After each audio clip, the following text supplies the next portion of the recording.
I think it has something to do with the world that we live in today.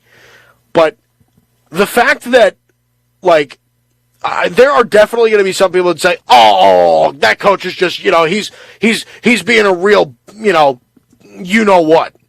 Like, no, I mean, listen, the discipline for players is something that should be embraced. Like, I love that. Removing the benches. Your team's played so bad in the first half, you're not even allowed to sit. I think it's perfect. I love it. I love it. I love it. I love it. I wish more coaches did it. I really do. I wish more coaches did stuff like that. All right. Great to have you in. Guido in for Peralt. More Pushing the Odds next.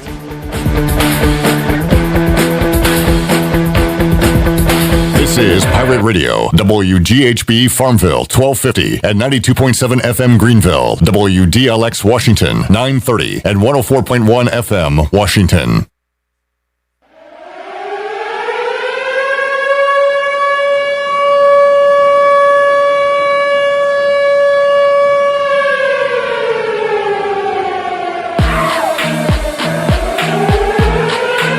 The following is an exclusive presentation of Pirate Radio, the voice of the Pirate Nation. Welcome to Pirate Radio Live. You can paint this with purple. Now live from the Pirate Radio studios in the heart of the Pirate Nation, here is your host, Clip Brock.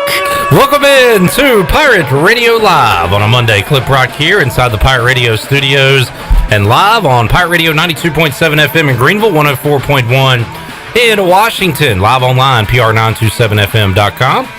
And streaming live on Facebook Live and YouTube Live. Big show coming your way on a Monday. We'll have all the latest from the ECU practice fields coming up at 4 o'clock as Ronnie Woodward going to join us inside the Pirate Radio studios. At 5 o'clock, Troy D will be in, and we'll go out to the Fixed NC Live line and talk to Jeff Gravley, formerly of the Big Five. Yeah. And it's weird to not say Jeff Gravley from WRAL, but he is working with the PAC now, NC State. But we'll talk about ACC football, the possibility of East Carolina to maybe play an ACC team in the 2020 football season, and about those Carolina Hurricanes, who are now up 2-0 in their series against the New York Rangers, as that game ended just a moment ago. Got all of that. Got Jeff Nadu coming up later on this hour, and got Jonathan Ellerbe and Brian Bailey hanging out to kick off today's show. What's up, guys? What's up? Happy Monday. How are you, Clipper? Nice mustache to start the week off. Thank you very much. You kind of look like me back in the day now. I'm a young BB. Yeah. Bailey, it was nice to watch a little live sports in here before the show started today. It really was. And you take it for granted, I guess, through the years. But, so many times you go and just, watch sporting events with guys and hang out and, talk about the game, talk about life. And that's kind of cool. We kind of watched the third period together, didn't we? And Brian Bailey's so hungry for sports and for Canes. You know how to pronounce the guy's name that had a hat trick, right? Alex Svechkin. You were doing great before we went on air. You threw me a curveball. Who's the Navy football coach? Svechkin. Yeah, Alex Svechkin. Yeah, I got it. No, Alex Ovechkin plays for the Capital. Svechnikov. You're right. Yeah, you were like, I'm sorry I did that to you. No, that's okay. You were saying it earlier during the game. It's funny you say that because last night I was putting together the sportscast. And I'm a Cub fan. I watch all the Cub games. And so I put the Cubs last on my highlight sheet. And Baez got the game-winning hit. And I just watched Anthony Rizzo right before that. So I had it as Anthony Baez with a game-winning hit. And so I'm looking at it again before I'm sending it to the station and running on the air. I was like, there's something wrong with that. His name is it No, it's not Anthony Baez. It's Javi Baez. Javi Baez. I got it right before it went on the air. But, all right. Yeah. Good thing you're not on WGN. Yeah. They'd have killed you for that. They would have. All right, let's. We have a sports weekend to recap, so let's go there first, guys. How did you enjoy your sports weekends? Mine was a little different. I read a book this weekend. What'd you read? I read the book about from Damon West. Have you ever heard of him? He's like a motivational speaker now, but he's a former college quarterback that was sentenced to a life in prison. He was like a meth addict. Really? And he played at North Texas. It was a book that North Texas 40. Yeah, he's probably my age, somewhere 40-ish, somewhere in there. But I couldn't put the book down. I watched a little bit of baseball here and there, but I mean, he's like on the Dabo Sweeney, like he's talked to Clemson. He's got Nick Saban, Jimmy Johnson. His dad was friends with Jimmy Johnson, but it's an amazing story. I literally could not put the book down. It was that good, and read over 300 pages this weekend in about 48 hours. I'll tell you who didn't read any books. These two guys right here.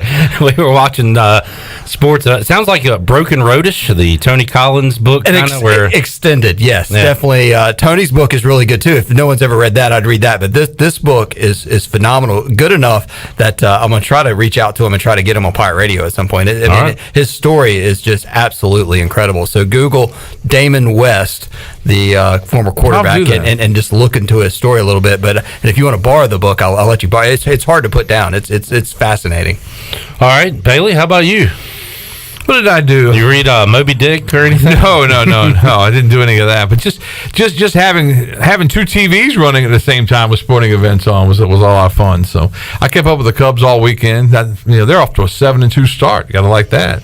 They've gotten some really good starting pitching so far this season. So the story of the weekend in baseball. How about the O's sweeping the Rays? The Orioles have a winning record after a couple weeks of baseball. Have the O's pushed for a shortened season every year from now on? It's working for them now. Look, if you don't, the 162 is just too much for them. I think for teams like the O's, that this could work out a lot better for them. And the thing I've thought about watching baseball this weekend, because you keep seeing this COVID positive, so I think you almost have to take each game and just enjoy it, thinking that it could be the last one you see for this season. Absolutely. I mean, I think that's how you have to look at it. You have to just say, hey, this may be the last time we see this, and if you look at it that way, then tomorrow you get another game, you're like, hey, it's a bonus. The times I'm watching Major League Baseball, though, I mean, I'm enjoying just the actual baseball. I'm not thinking of COVID. It's kind of what sports kind of used to be. It kind of got you away from the world that you're just like, hey man, look at this great pitcher is going up against this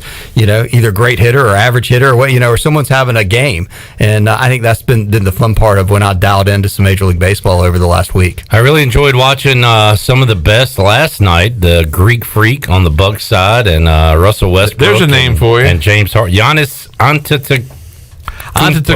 It took me forever to get that one figured out. I literally had to write it in big letters on the air. Phonetically. Sometimes I was scared to even try to say it because, you get on the air. But once you can say it, you sound like you're kind of above the listeners, the watchers. You do. I had so much, for Jeff Charles when he used to say Ken Niumatalolo, like I could never say that but you just have to say it once you get it down. But I mean, Giannis's last name is quite, that and the hockey guys. And I know that's got to be Svechnikov. That's some of the toughest thing you got to do. Andrei Svechnikov. Don't you like when I screwed it up because I started with Alex? That's how I screwed it up. Don't you like when Aho scores? It's so easy. 3 letters. Aho, yeah, it's a lot easier. Canes up 2-0 now in their series against the Rangers. They'll try to close it out early, coming up 8 o'clock on Tuesday night. So looking forward to that.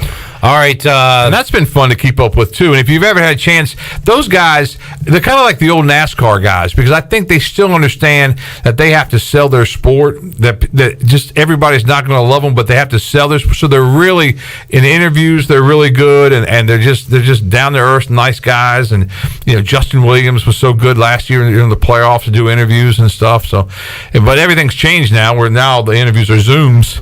But still, the Canes do a nice job with all that. And the hockey players are really unrecognizable for the most part. Because I've been in Raleigh before, out to dinner somewhere, and with my family and my nephews would be like, oh, see that over there in the corner? That's such and such. But you wouldn't. It's kind of like the NASCAR guys. Really, I mean, there's a few you would recognize, but outside of the pads, aren't they very unnassuming anyway? Yeah, like, maybe some are built. I don't know. But some are. I would imagine they just look like regular, kind of almost small guys. Well, when you watch them in person, I always say that it's like watching linebackers on skates, and there's some smaller linebackers on skates for some of the teams. But yeah, they're just such gifted athletes, really.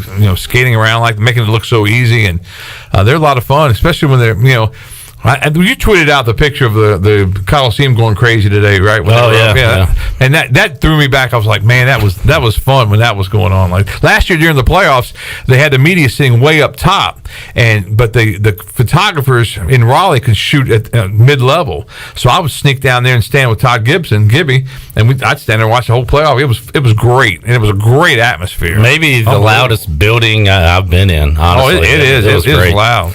It is. When they won the Stanley Cup, I still go back to this day. I mean, my arm hair raises when they came out for Game 7, that third period. I mean, it was so loud you couldn't hear. Like it was just like it was silent almost how loud it was. It was insane. I see Shirley in there shaking her head. She was there for that. I mean, it was just I've never experienced anything like it to this day of how loud a building can be.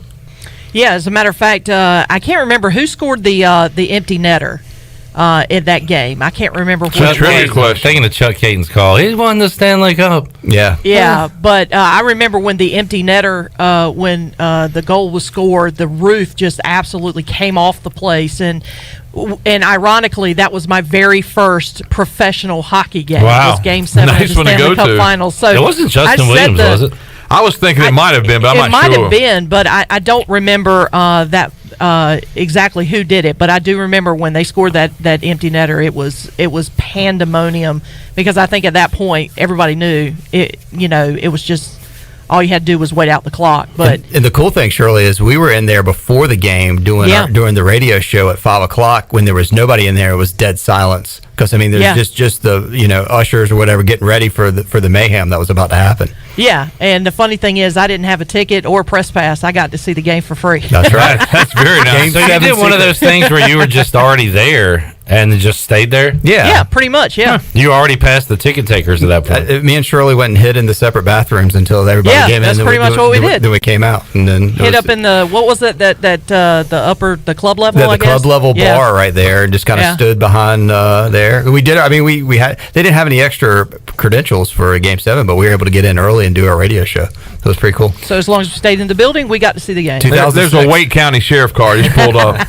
Statute of limitations has run out. I should have, yeah. You mentioned Zoom a moment ago, Bailey. You got to zoom out of here because there is a Zoom. We'll keep you 5 more minutes or so. Fine, but there's a Mike Houston Zoom coming up, and we'll recap it with Ronnie. Glenn will be following it as we do the show here. So if he says something of note, we will point it out to you. But that's the new way to cover the team, at least for now, right? Yeah, and that's another thing that you hate. That's the way it is, but at least it's something. I went out and watched a little bit of practice today from my truck. I just stayed in the truck and watched a little bit, maybe 10, 15 minutes, and they were doing a lot of individual drills. But it was fun to watch. I'll tell you, Holt Naylor's looked good.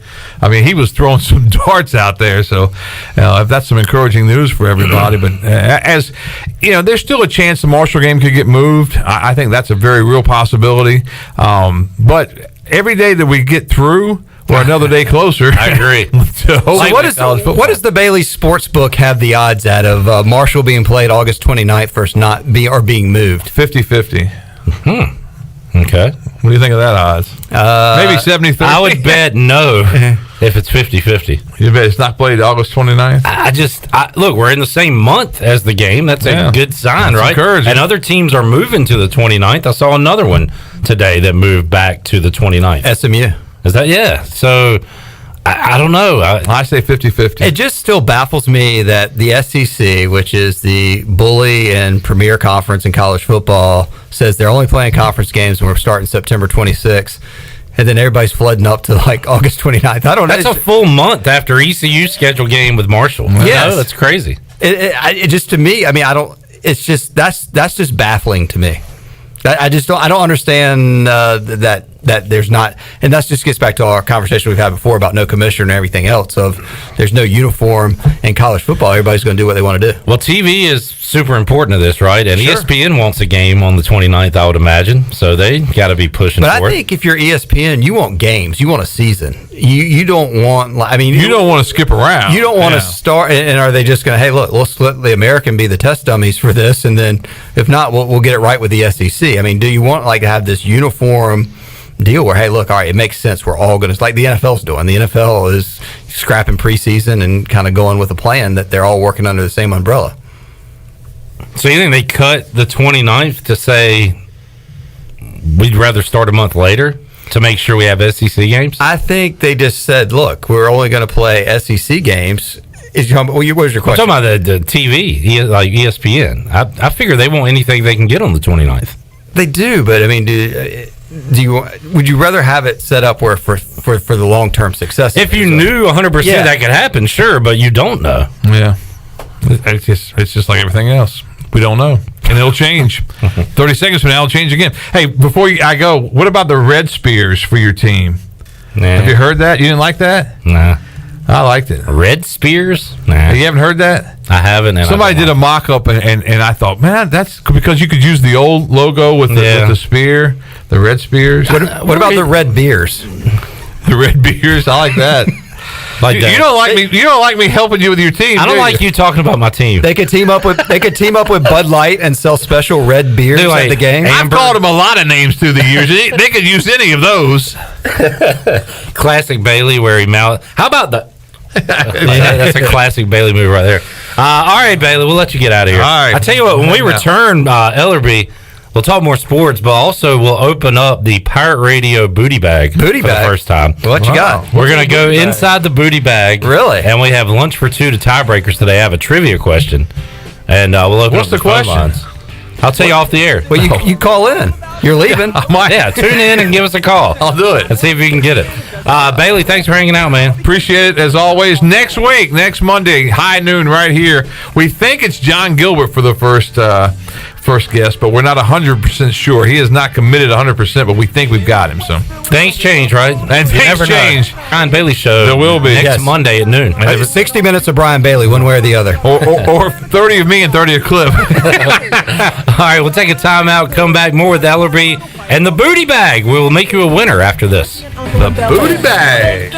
With her day after day, but she packed my suitcase to send me on my way. She gave me a kiss and then she gave me my ticket. I put my Walkman on and said I might as well kick it. First class show, this is bad. Drinking orange juice out of a champagne glass. Is this what the people of Bel Air living like? This might be alright. Pirate Radio weather. We're going to see high temperatures for today in the mid-80s, but a few bands from ECES will likely make its way into our region later this afternoon and this evening. We could see those winds gust upwards of 30 miles per hour at times. A lot of rain will be possible. We're looking at 1 to 3 inches as we head into tomorrow. By the afternoon on Tuesday, we'll see that storm system clear out and temperatures will top in the mid to upper 80s. I'm meteorologist Peter Sherwood in the Weather Center. This is Martin Truex Jr., and as a NASCAR Cup Series champion, I love one-stop shopping. When I need fresh tires or fuel during a race, my pit crew takes care of everything. Off the track, I have an Auto Owners independent agent. They handle all my insurance in one place: car, home, life, and business. Get your own pit crew and find a local agency with Auto Owners Insurance. This is Jeff Gibson with Town Insurance in Greenville. Call me today at 756-8300. Go Pirates! In studio with Bram from Tiebreakers. Bram, what's new? Delivery's new. What else? Well, delivery. What else you want to talk about? Well, let's talk about tiebreakersnc.com, and let's talk about how good our food is at home in our delivery containers. What makes delivery special at Tiebreakers? Well, we use a very, very new technology called crisp containers that keeps your French fries absolutely as crisp as if you bought them at Tiebreakers. How do they get delivered? By us, our delivery drivers. How much does it cost? Oh, right now it's nothing. How do people do it? They call Tiebreakers at 252-439-0555 or tiebreakersnc.com. Bram, what else is new? Delivery, bud. I'm telling you, it's the newest thing in the world. Delivery from Tiebreakers. Bram, what's your favorite word right now? Jonathan, is delivery, bud. Delivery. I'm telling you, delivery is the word. This is going to be fun. This is Dr. Phil Perdue with Orthopedics East and Sports Medicine Center. My colleagues and I recognize how difficult this time is for everyone in our community. We continue to see patients during the week while taking precautions to keep everyone safe. Our extended care clinic is now open on Saturdays and Sundays from 10 a.m. to 2 p.m. so you can avoid the emergency department for your urgent orthopedic care. For more information, please contact us at 757-2663 or visit our website at orthoeast.com. With rates being historically low, now is the best time to buy or refinance your home. This is Talbot Green with Angel Oak Home Loans. Now is the time to take advantage of the opportunity to buy more home or refinance your current mortgage. The combination of our local team's experience and Angel Oak's wide offerings of products from standard conventional, government, and portfolio loans has something for most financial situations. For more information, call Talbot Green, Joanne Weir, or Wanda Hager at 751-2060. NMLS 1719250 and 685-842. Equal housing lender. All right, in studio today with Wanda Montano, an East Carolina graduate and the new executive director of the Rocking Horse Ranch. Wanda, welcome. Tell us what's going on. Rocking Horse is a wonderful nonprofit serving the community and providing therapeutic riding lessons and equine therapy for our students. We're having a lot of fun out at Rocking Horse Ranch, getting ready to reopen over the course of the summer, and we have lots of things planned for our clients to come back in. We're going to do a fundraiser in November, so save the date for November the 14th. To learn more, visit rhrnc.com. It's summertime, and there's no better time to drive away in a quality pre-owned car or truck from Greenville Auto World. Let Greenville Auto World show you how easy it is to buy a quality used car in Greenville. We believe fair prices, superior service, and treating customers right leads to satisfied, repeat buyers. Are you planning that summer trip by car? Well, get yourself set with an oil change and 27-point inspection. Greenville Auto World, 3840 South Charles Boulevard, across from Hardee's at Bells Fork. This is Coach Blake Harrell, defense coordinator for East Carolina football, and you're listening to Pirate Radio, the voice of the Pirate Nation.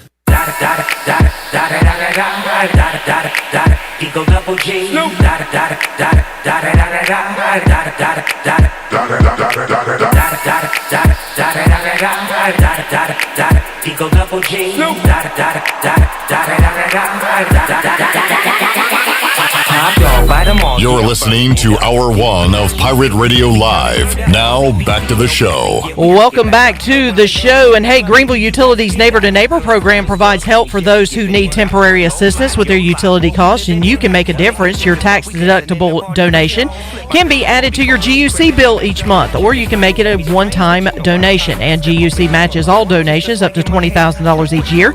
Consider helping a neighbor with GUC's Neighbor to Neighbor program. Now let's head back in to Pirate Radio Live. Here is your host, Clip Brock. All right, back with you on Pirate Radio Live. Clip Brock here, Ellerbe here in the Pirate Radio studios. Shirley Cam looking good as we got a couple of collards in Studio B.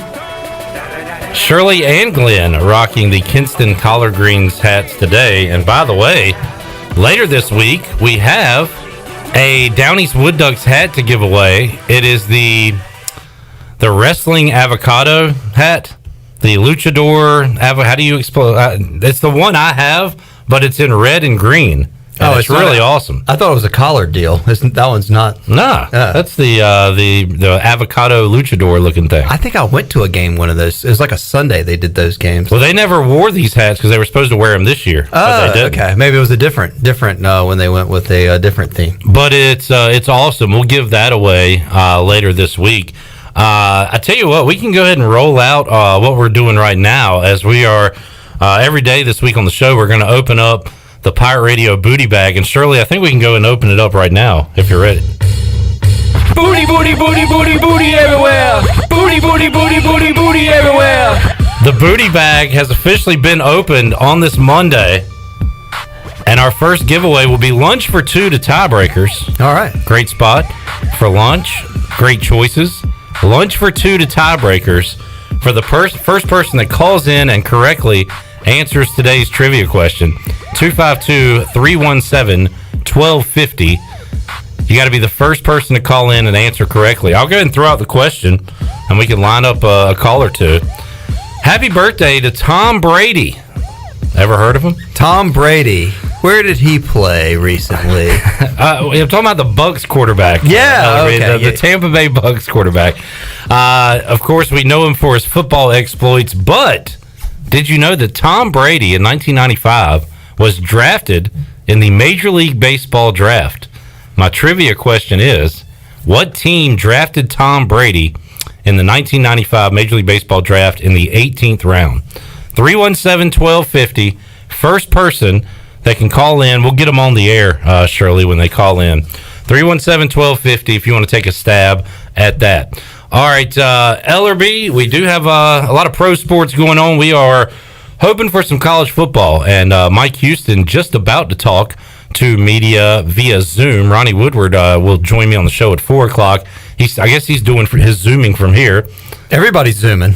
He just stepped in. We'll have Glenn, Troy, Ronnie, and everybody in the media talking to Mike Houston as we will continue to cover ECU football in these different times. Yeah, it's very different, and I think Zoom's going to be the way we're going to be able to get access to the coaches and players this year. I mean, I really don't see that changing much. I mean, the days of us good news or bad news, having to go out to the practice, like on a day like today, where perhaps it's raining and Clip Rock has to wait for practice to end or it ends early.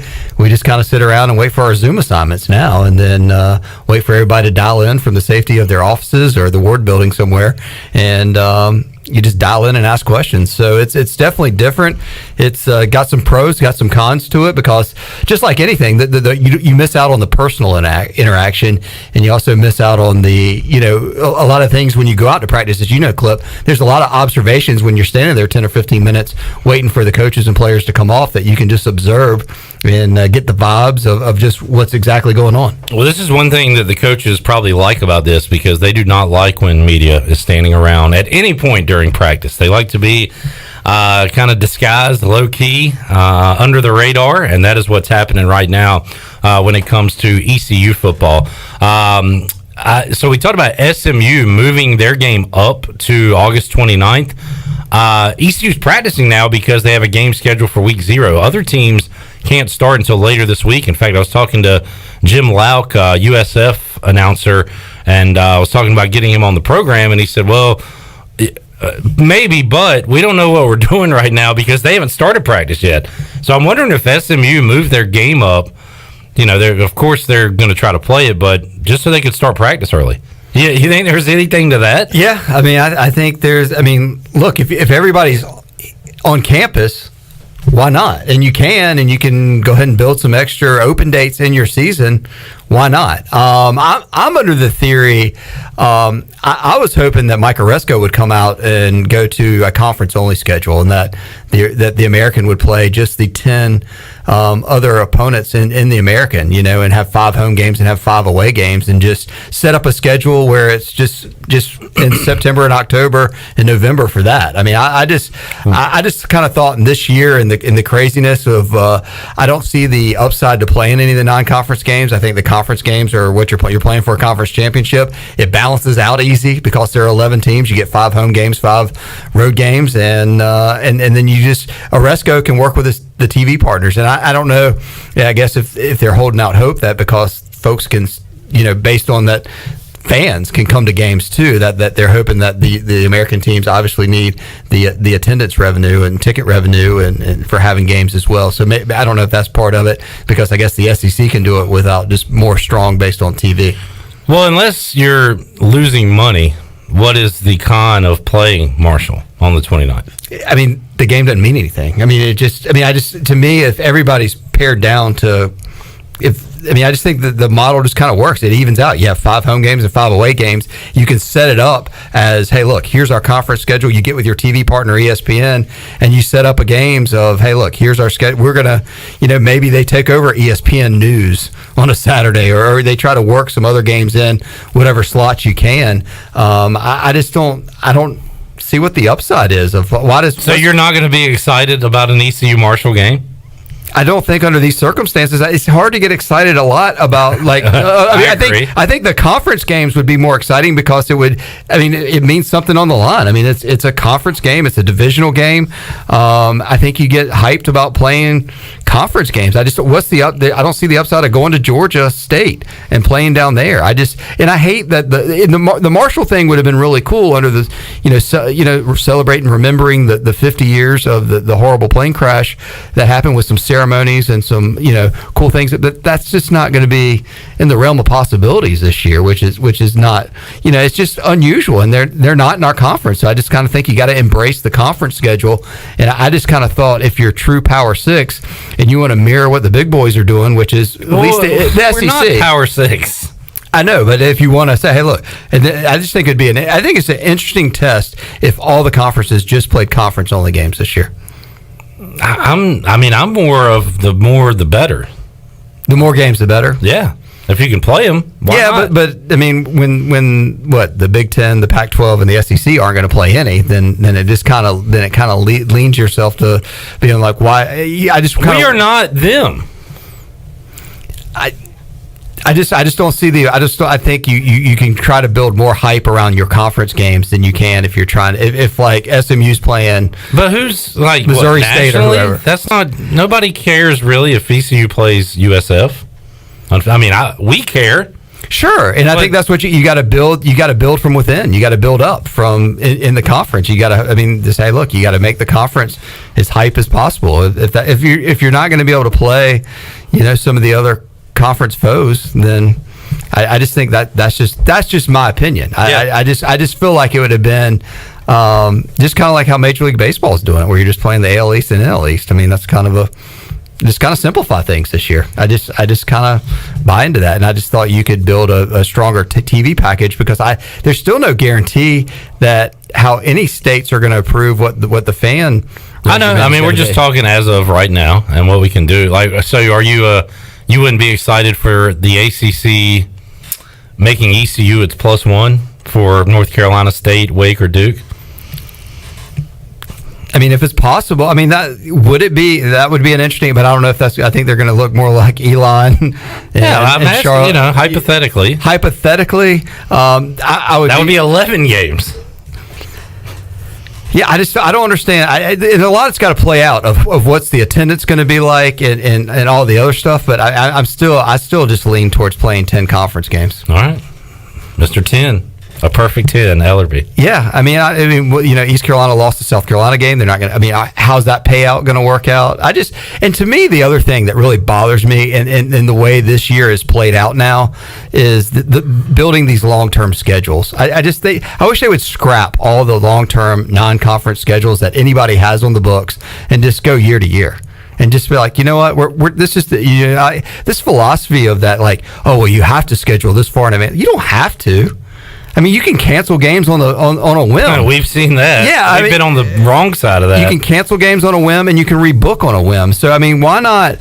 Why college football needs some major reform to get better in the future, and I think this is a great opportunity to do it. And then maybe you play more conference games, and you figure out a better way, and you only have like one or two really good, meaningful non-conference games, and that if they're pushing it that you have to play in-state opponents, then that's hey, I'm down for that. Let's do that. Let's build. If that's what you want to do with the non-conference games, that's fine. But let's scrap all the nonsense of booking games out in 2031 and 32 right now and saying, oh well, we can't do this. It just doesn't make any sense. And I think that's where, to me, there's so much of what's going on in the world right now that could be reformed, and I think this is a part of sports that absolutely could really be for the positive for everybody. Ellerbe hanging out in the Pirate Radio studios. No calls for the tiebreakers lunch for two. I'll give you a hint. All right, the first person called 317-1250. Well, repeat the question. I am, and I'm going to give a hint along with it. And I got it right, just so you know, when he asked me the question earlier. Tom Brady was drafted in the 1995 Major League Baseball draft by what team? This team has since relocated. Is that a pretty easy hint? Which team has relocated since 1995? Yes. They drafted Tom Brady. All you got to do is call 317-1250, and you will win. If you get the answer correct, you'll win lunch for two. The tiebreakers. Ellerbe, we'll let you get out of here. What if Tom Brady would have played baseball instead of football? Would the Patriots have won any Super Bowls, and would Tom Brady have been an all-star in baseball? What if you had to pick one? That the Patriots would win a Super Bowl. Oh wow! Over the course of that time, or that Tom Brady would be an all-star, or even make it to the major, or even make the Major League Baseball roster. I would say Belichick would find one somewhere before Brady. Which again, I've never seen him play baseball, but I got to think Belichick would have found him a QB somewhere. Could have been Drew Bledsoe still there. I don't know. And at one time, I think wasn't Derek Jeter committed to playing baseball at Michigan? As well. I know he's from Kalamazoo. Right. So I mean, then Brady was at Michigan. So interesting. All right. We do have a caller. So I guess before we let you go, Ellerbe, we'll see if we can give away lunch for two to tiebreakers. We got Brad on the Fixed NC Live line. What's up, Brad? What's up, Cliff? Do you know the answer? Who drafted Tom Brady in the 1995 Major League Baseball draft?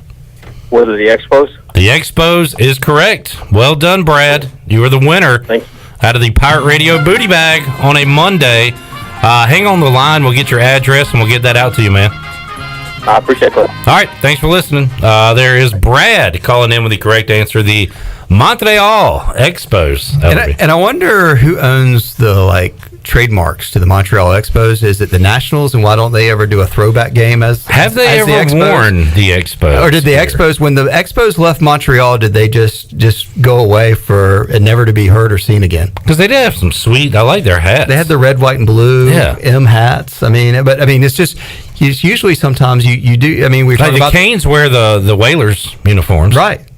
Yeah. I wonder if they ever break out those unis. I don't know. Yeah. All right, Ellerbe. See you next week. We'll talk more sports with you next Monday when we return. We will talk sports from a gambling perspective and get into everything going on. A lot of baseball, a lot of hoops, hockey as well. And we'll talk about it with the BMOC, Jeff Nadu, when we return on Pirate Radio Live. We're back with you after this.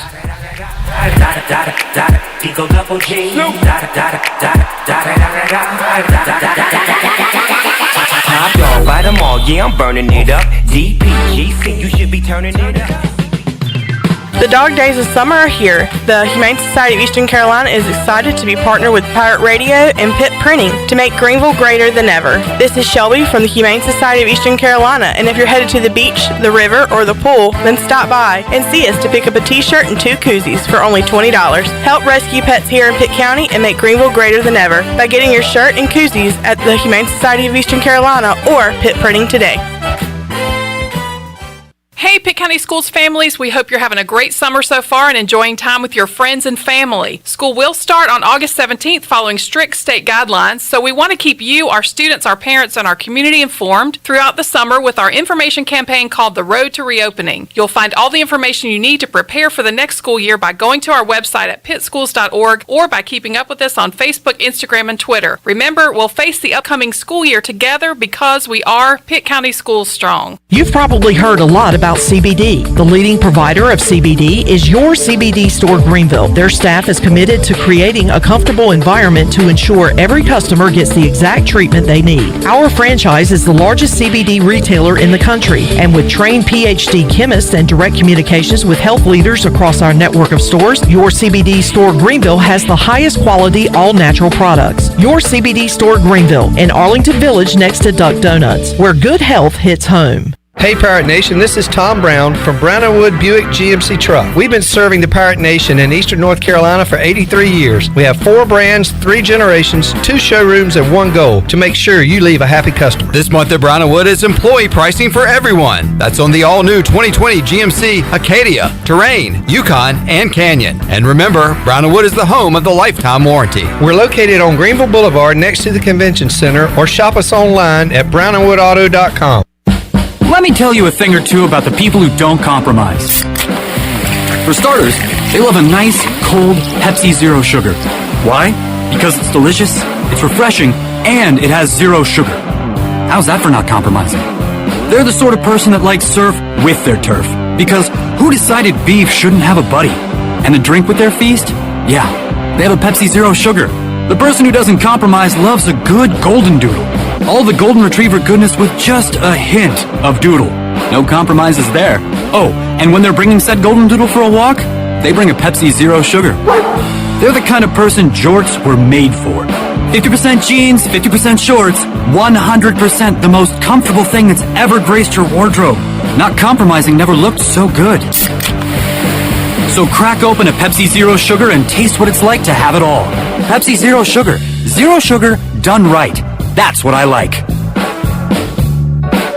This is John Gavigan with the Gavigan Agency. Our top priority is doing what is best for our members. Whether you are buying a new vehicle, a new home, protecting your family with life insurance, or filing a claim, our agency will be there every step of the way. Our goal is to become a trusted advisor for you and your family for all of your personal and commercial insurance needs. Give us a call in Greenville at 756-1400 for a car, home, business, or life insurance quote today, and give us the opportunity to show you the benefits of doing business with someone who cares. Looking for your next career opportunity or even just some extra cash to help pay for school? Your locally owned Dixon Foods McDonald's is hiring across eastern North Carolina. They offer flexible hours, competitive pay, and even financial support to pursue your education through McDonald's Archways to Opportunity program. With plans to provide more than 100 new jobs currently, we hope you'll visit DixonFoods.com to learn more. Dixon Foods, proud to be your locally owned and locally operated franchisee for McDonald's. This is Coach Steve Shankweiler, offensive line coach for East Carolina University football, and you're listening to Pirate Radio, the voice of the Pirate Nation. Y'all ready? Tell me who be that? F Biggie. Girls say he cutie, absolutely jiggy. I be that big fella in the summer sporting linen, Bacardi and lemon, party with the women. You're listening to Hour 1 of Pirate Radio Live. Now, back to the show. Well, welcome back. Hey, UBE is an ECU tradition that has been that way for over 50 years. You can shop online anytime at pirateware.com. UBE has the biggest and best selection of ECU sportswear and accessories for Pirates of all ages. Every day is game day at UBE. Now let's head back in to Pirate Radio Live. Here's your host, Clip Brock. Alrighty, thank you very much, Shirley Rhodes. Welcome back into the program. And thank you for going into the booty bag earlier, Shirley. We will be doing that each and every day this week with a prize for you, including a sweet Wood Ducks hat later this week. And I'll give you credit, Shirley. We were trying to come up with a name, and you are the creator of the booty bag. Yeah, it just popped into my head, and I said, as a matter of fact, it popped in my head in the staff meeting this morning, and I started to giggle because I was like, oh, that's kind of, I don't know, just kind of. Booty's a funny word. Yeah, booty's a little bit of a funny word, and I thought, what? Booty bag? Yeah, that might work. Booty. Yeah, it works. I was like, well, if there's anything I'm going to throw out, I usually don't do it in a staff meeting. I usually wait till afterwards and I throw it out at you before I say anything to anybody else. And so when I said it to you, you were like, yeah, I like it. I'm like, okay, good. I actually had an idea that worked. Very good. Well done. Brad, our first winner, correctly said the team that drafted Tom Brady in the Major League Baseball draft in 1995 was the Montreal Expos. Things have deteriorated outside the Pirate Radio studios as Hurricane ECAS?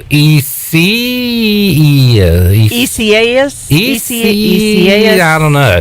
I just call it meh. It is approaching, and it is raining hard outside, and it's going to be even harder and windier coming up throughout the night. So everybody stay safe and hunker down. I think the good news is this thing is going to go pretty quickly as far as hurricanes go. So there's some positive news for what we're going to experience over the next 12 to, 18 hours or so here in eastern North Carolina. All right, let's go out to the Fixed NC live line now.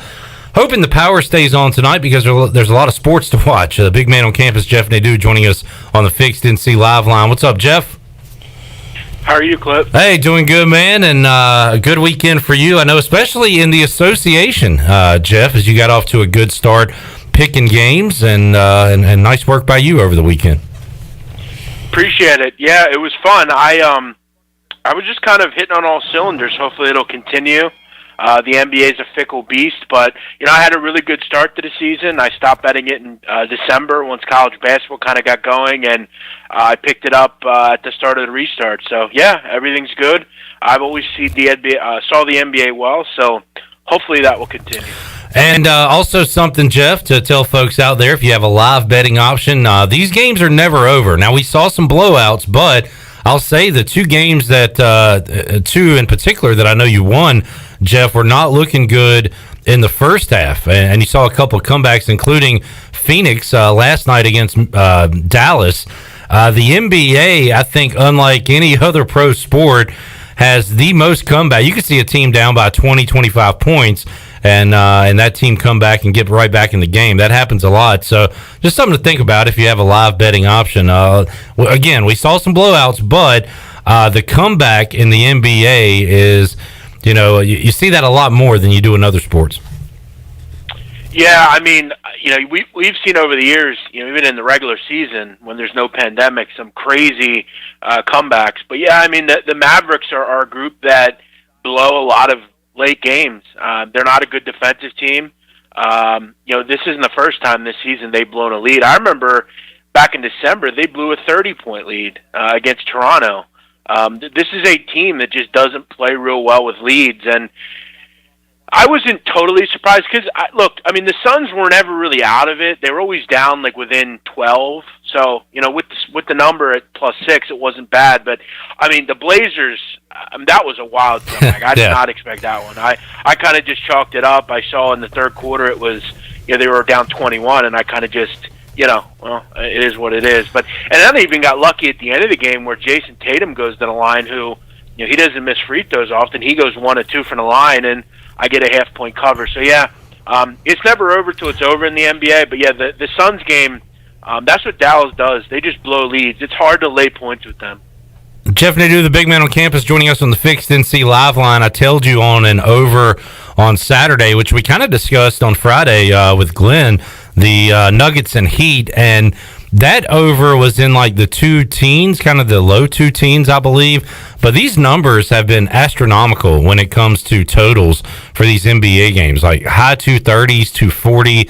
It's been crazy. How have you, and I know that you played that one on Saturday, what do you think about when you look at these totals? Are you going to see a few more games go by, or do you have a trend kind of set on which way to go there?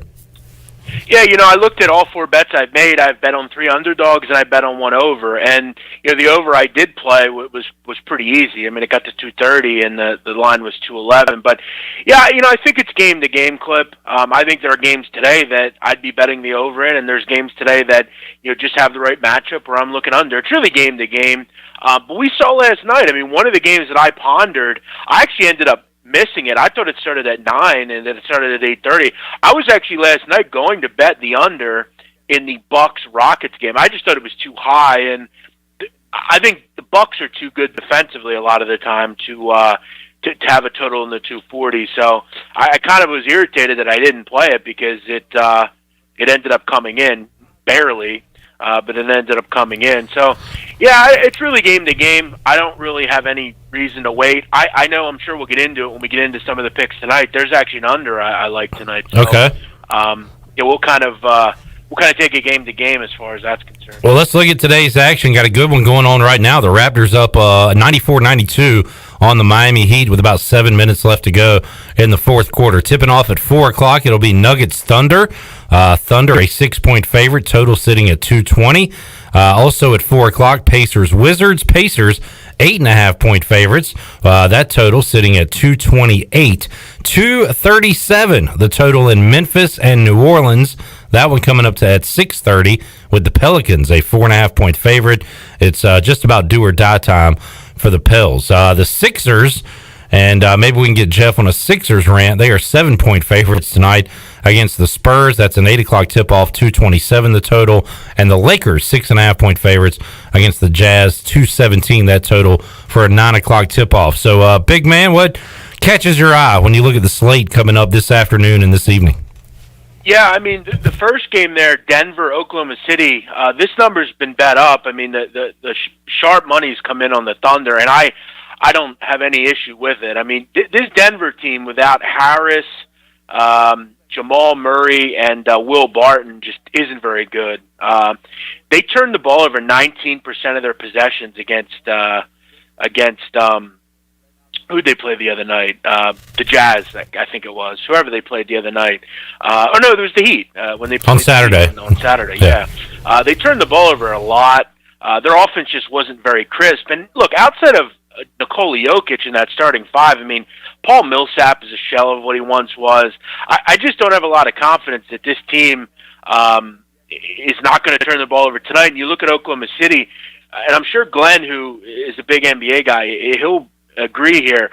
Oklahoma City is very fundamental. They don't turn the ball over. Billy Donovan's done a great job of it. They get to the foul line. They just do a lot of good things as far as basketball IQ. They have obviously a Hall of Fame point guard, a guy that just controls the narrative of that team. I just have a real issue betting Denver. Until Denver gets to the playoffs, I probably won't be betting on them. I just don't think they care a whole lot about the rest of the season. It's about getting to the playoffs, getting people healthy, and taking it from there. They're just not very good with this current group. They're not deep. And they turn the ball over too much. So if I had to play this one, I would lay it. My issue here is, though, if you didn't get 4 or 4.5, I think the value's kind of gone on the game. Indiana, Washington, I think if this is a game that goes over, this is the game that will go over. Washington's out of it. They can't make the playoffs. There's 7 games left, and I believe they're 8 games out. So they're out. I don't know how Scott Brooks gets his team up to play tonight. And the first thing that you normally see when a team doesn't want to play, they don't play any defense. Players love to score, but they don't like to play any defense. And from what I saw from Indiana the other night against Philadelphia, there were just lapses for minutes on end where they just couldn't get a stop. Malcolm Brogdon out, Sabonis out, Oladipo's not going to play tonight. So I just think this is one of those wild games where we see a ton of points. And I don't know how you really get up and play either side just because I don't really want to lay 9 points, and I also don't believe that Washington shows up for this one. So I would look over here. I think this is a high-scoring game. I want to get to a game, though, that I did play. This is a game that I sent out and put out on Twitter. New Orleans at 4.5. I bet it there. It's actually up to 5 at FanDuel. And that's interesting to me because if you look at the betting percentages in this game, the public is on Memphis. I don't think I've seen a New Orleans ticket on Twitter today. The public likes Memphis. A lot of people are looking at this game and saying, why is New Orleans a favorite? They're 0-2 in the bubble. They haven't looked good. Zion's not been playing. But I got to tell you, I think it's a game where Zion plays. This is a big game. The Pelicans need to start winning games. I mean, there's really no screwing around anymore. They need to play their best team. And I think Alvin Gentry's heard it loud and clear. This looks like, to me, Clip, this is going to goat a lot of the public into taking the Grizzlies. I think the Pelicans win by double digits here. This one is speaking to me. In the NBA, you have to be smart enough to see these situations. They're baiting you into taking Memphis. New Orleans wins tonight. I think they win big. All right, there you heard from the BMOC, Jeff Nadu, the big man on campus, joining us to talk NBA. Jeff, before we let you go, I want to talk a little Major League Baseball as well. The Phillies in action tonight for the first time since last, Sunday, I guess. So they have been off for a while. They will take on the Yankees, and the Bombers continue to bomb. Aaron Judge now 6 home runs in the last 5 games. Hits a big one if you had the Yankees minus 1.5 last night there in the 8th inning, and the Yankees able to beat the Red Sox by 2. So the Phillies get Garrett Cole. Welcome back, right? Cole versus Arrieta. That matchup coming tonight. Braves looking to take care of the Mets for the 4th straight game. That one coming up tonight at 7:10. Great pitching matchup with DeGrom and Soroka. And, man, Sonny Gray has been lights out. They take on the Reds, take on the Indians tonight. Let's see, Pirates, Twins, White Sox, Brewers, Royals, Cubs, Giants, Rockies, A's, Mariners. A lot of games tonight, Jeff. Dodgers and Padres as well. What, if anything, are you looking at tonight with Major League Baseball? Yeah, I kind of want to start where you mentioned the Phillies.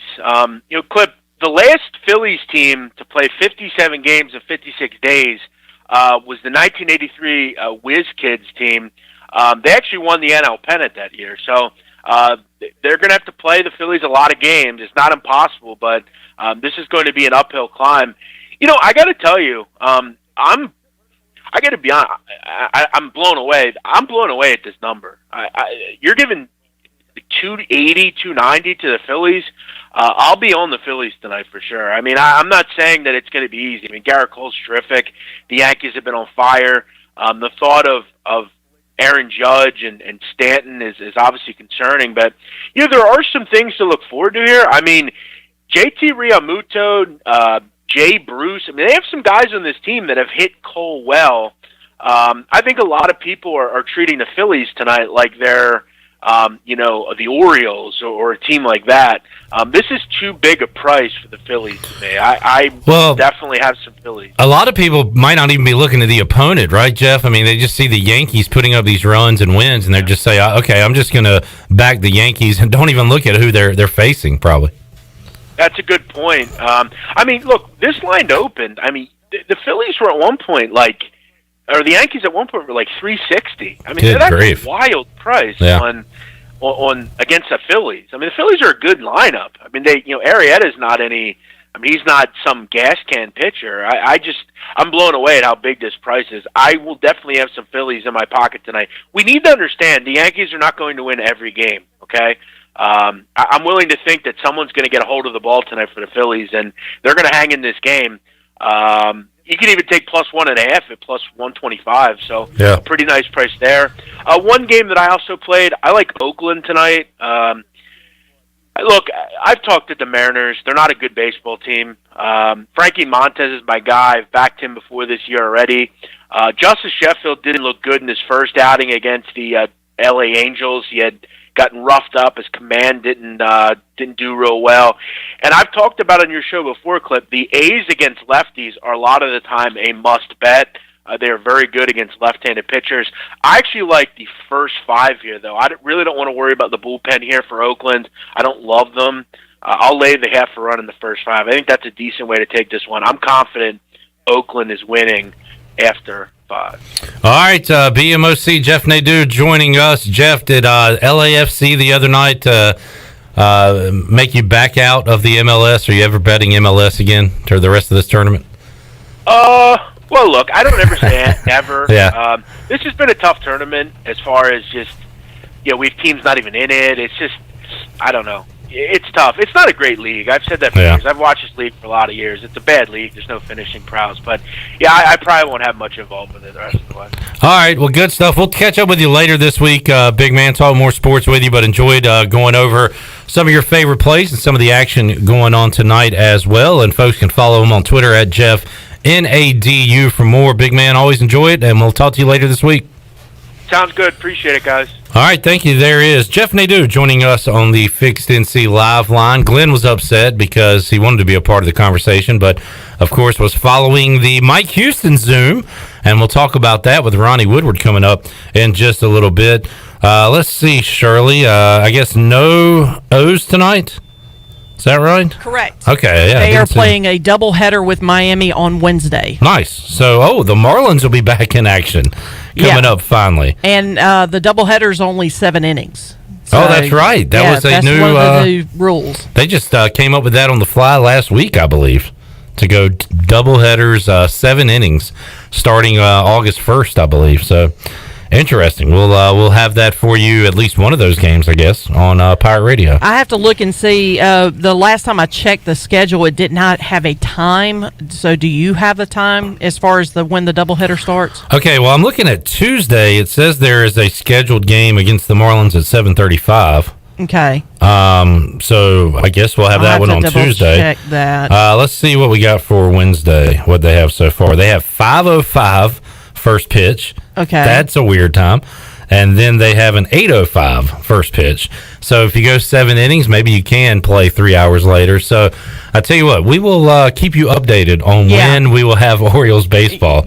That's kind of been the confusing part of it is you can't rely on the original schedule because of this COVID situation. So a lot of times they will change things and then they won't post a time. And I'm having to scramble to make sure that, if we've got an Orioles game, that we have it on Pirate Radio. So might be easier on Wednesday if we have the 5:05 first pitch to just join in progress, and that way they can play both games. Yeah, that's pretty much how it's going to be set up. All right. Is because if I'm not mistaken, they usually fill that time between the two games. Yeah. So. We'll probably join it in progress at 6 o'clock. And speaking of those O's, they have been playing quite well as they got the sweep over the Rays. Unfortunately, your Red Sox, Shirley, looked like they were going to get one last night, and Aaron Judge decided to hit one a million. By the way, let's hear the Matt Vasgersian call of Aaron Judge's first home run last night. Having a guy like Jeter and Damon to wear down. Oh, my goodness! Aaron Judge has done it again! Homers in 5 straight! Santa Maria! Santa Maria. His producer's going crazy, Shirley, because you can't talk right into the mic because it gets really hot. From a producer standpoint, I call it eating the mic. Get away. Don't eat the mic because it sounds like you're chewing on the mic when you're yelling that loudly into the microphone. Oh, my God. It's so hot. Matt, step away. I know it's different because he's I guess calling the game from his man cave, I would imagine.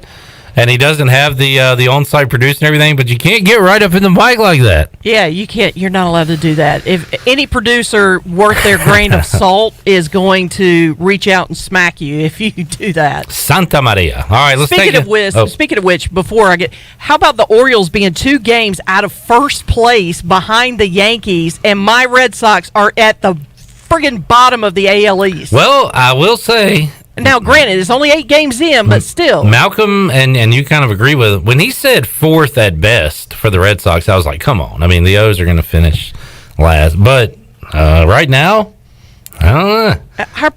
They've already lost the series to the Orioles. I was watching I don't remember, was it Saturday night? I was watching the game, and the guy comes up, the bases are loaded. He walks one guy in, throws a meat pitch to another to Aaron Judge, and he just was it Aaron? I think was it was a grand slam who hit the grand slam. Yes, Ursula, yeah. And he hit the grand slam, and I'm like, what are you doing? That's some beach balls. I mean, as much as I can't swing a bat in Major League Baseball, but even I could tell that was a meat pitch. Red Sox pitching is a disaster right now. Atrocious. Well, let's take a timeout. We'll come back. Ronnie Woodward going to join us inside the Pirate Radio studios. We will talk the latest on ECU football. Just got done with a Zoom from Mike Houston. Also, recap the weekend that was in Major League Baseball. And Ronnie he had some ideas on a different kind of segment that I might bring Shirley and Glenn in. We'll bring back it used to be the sports bar draft. We'll call it the Pirate Radio draft. I was thinking, because I went home last Thursday trying to figure out what I wanted for dinner, and I saw a food truck and it had chicken and waffles. I was like, man, this will be great for an NBA doubleheader and the Braves. So we'll do our favorite sports foods to eat at home while we're watching ball games. What are your go-tos? And we'll go around the horn. We'll do a draft with Ronnie, Shirley, and Glenn, and myself. We'll do that in hour number 2 as well. We roll on Pirate Radio Live after this. However do you need it? I push ranges and 6s while you getting chump change in the business. Pirate Radio weather. We're going to see high temperatures for today in the mid-80s, but a few bands from ECES will likely make its way into our region later this afternoon and this evening. We could see those winds gust upwards of 30 miles per hour at times. A lot of rain will be possible. We're looking at 1 to 3 inches as we head into tomorrow. By the afternoon on Tuesday, we'll see that storm system clear out and temperatures will top in the mid to upper 80s. I'm meteorologist Huda Sherwood in the Weather Center. Are your workouts more fun than this? Well, if they are, then I want to sign you to an endorsement deal with Michelob Ultra. I'm looking for anyone and everyone who makes working out a blast. If that's you, head to TeamUltra.com for a chance to score awesome perks like Team Ultra gear and more. That's TeamUltra.com to enter. No purchase necessary. Open U.S. residents 21 plus. See official rules at TeamUltra.com. Message and data rates may apply. Void where prohibited. Enjoy responsibly. AB Michelob Ultra Light Beer, St. Louis, Missouri. In studio with Mike Mullis from Fixed NC. And Mike, you guys have a disinfecting service for homes and businesses. Yes, we have a 2-step process that includes disinfecting and also provides 30 days of protection to all surfaces treated. We're doing this for 10 cents a square foot in businesses and $10 a room in your home. Mike, how can folks get in touch with you? Call me directly at my cell, 252-999-0001. Again, 3 9s, 3 zeros, and a 1. Or fixednc.com. Ahoy, mateys! To keep those cars clean, you need the Pirates Cove Fast Pass. The new Pirates Cove Car Wash on 10th Street is now open. The 10th Street location is offering Fast Passes for $9.99 for new Fast Pass customers. These Fast Passes will be good at all 3 Greenville locations. Visit us on Fire Tower Road, Memorial Drive, and now on East 10th Street. And coming soon, Haviland Express Lube and Pirates Cove Car Wash in New Bern. So we have you surrounded. Pirates Cove, the official car wash partner of ECU Athletics. The Frells family lives on a lush piece of land called Greener Pasture, and they work on it behind the wheel of a John Deere 1 Series tractor. With its durable construction and features that hook up to dozens of attachments with ease, no job is too tough. The Frells family runs with us, because this is more than just land, it's home. Nothing runs like a Deere. Search John Deere 1 Series for more. Get quality at every turn with Quality Equipment, your local John Deere dealer, with 27 locations in North Carolina and southeastern Virginia. Find out more at QualityEquip.com. Have you heard the news? Villa Verde is now available for dining in. That's right, both locations of Villa Verde are back open on the inside. And on top of that, the original location on 10th Street has been completely remodeled. But if you prefer curbside or takeout, that is still going strong too. Don't forget the Villa Verde family meal deals are a great way to feed your entire family at an affordable price. This is Jay from Villa Verde, and we look forward to seeing you at one of our locations soon.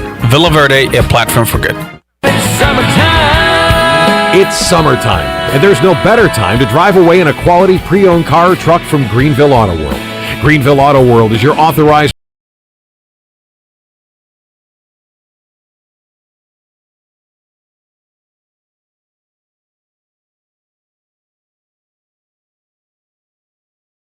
information. 252-364-8730. Greenville Auto World, 3840 South Charles Boulevard, across from Hardee's at Bells Fork. Here today with Cousteau, also known as Ryan Miranda to his friends and family. Why do you come to F3? I like F3 because it brings me around a lot of different guys, helps me push myself, but also it helps me get out of bed in the morning and get myself moving, which is always really good for me. One letter, one number, F3. Fitness, fellowship, and faith. All workouts are free of charge and open to all men. Leave no man behind, but leave no man where you find him. Learn more today at f3enc.com. This is Pirate Radio, WGHB Farmville, W224EI Greenville, WDLX Washington, and W281CH Washington.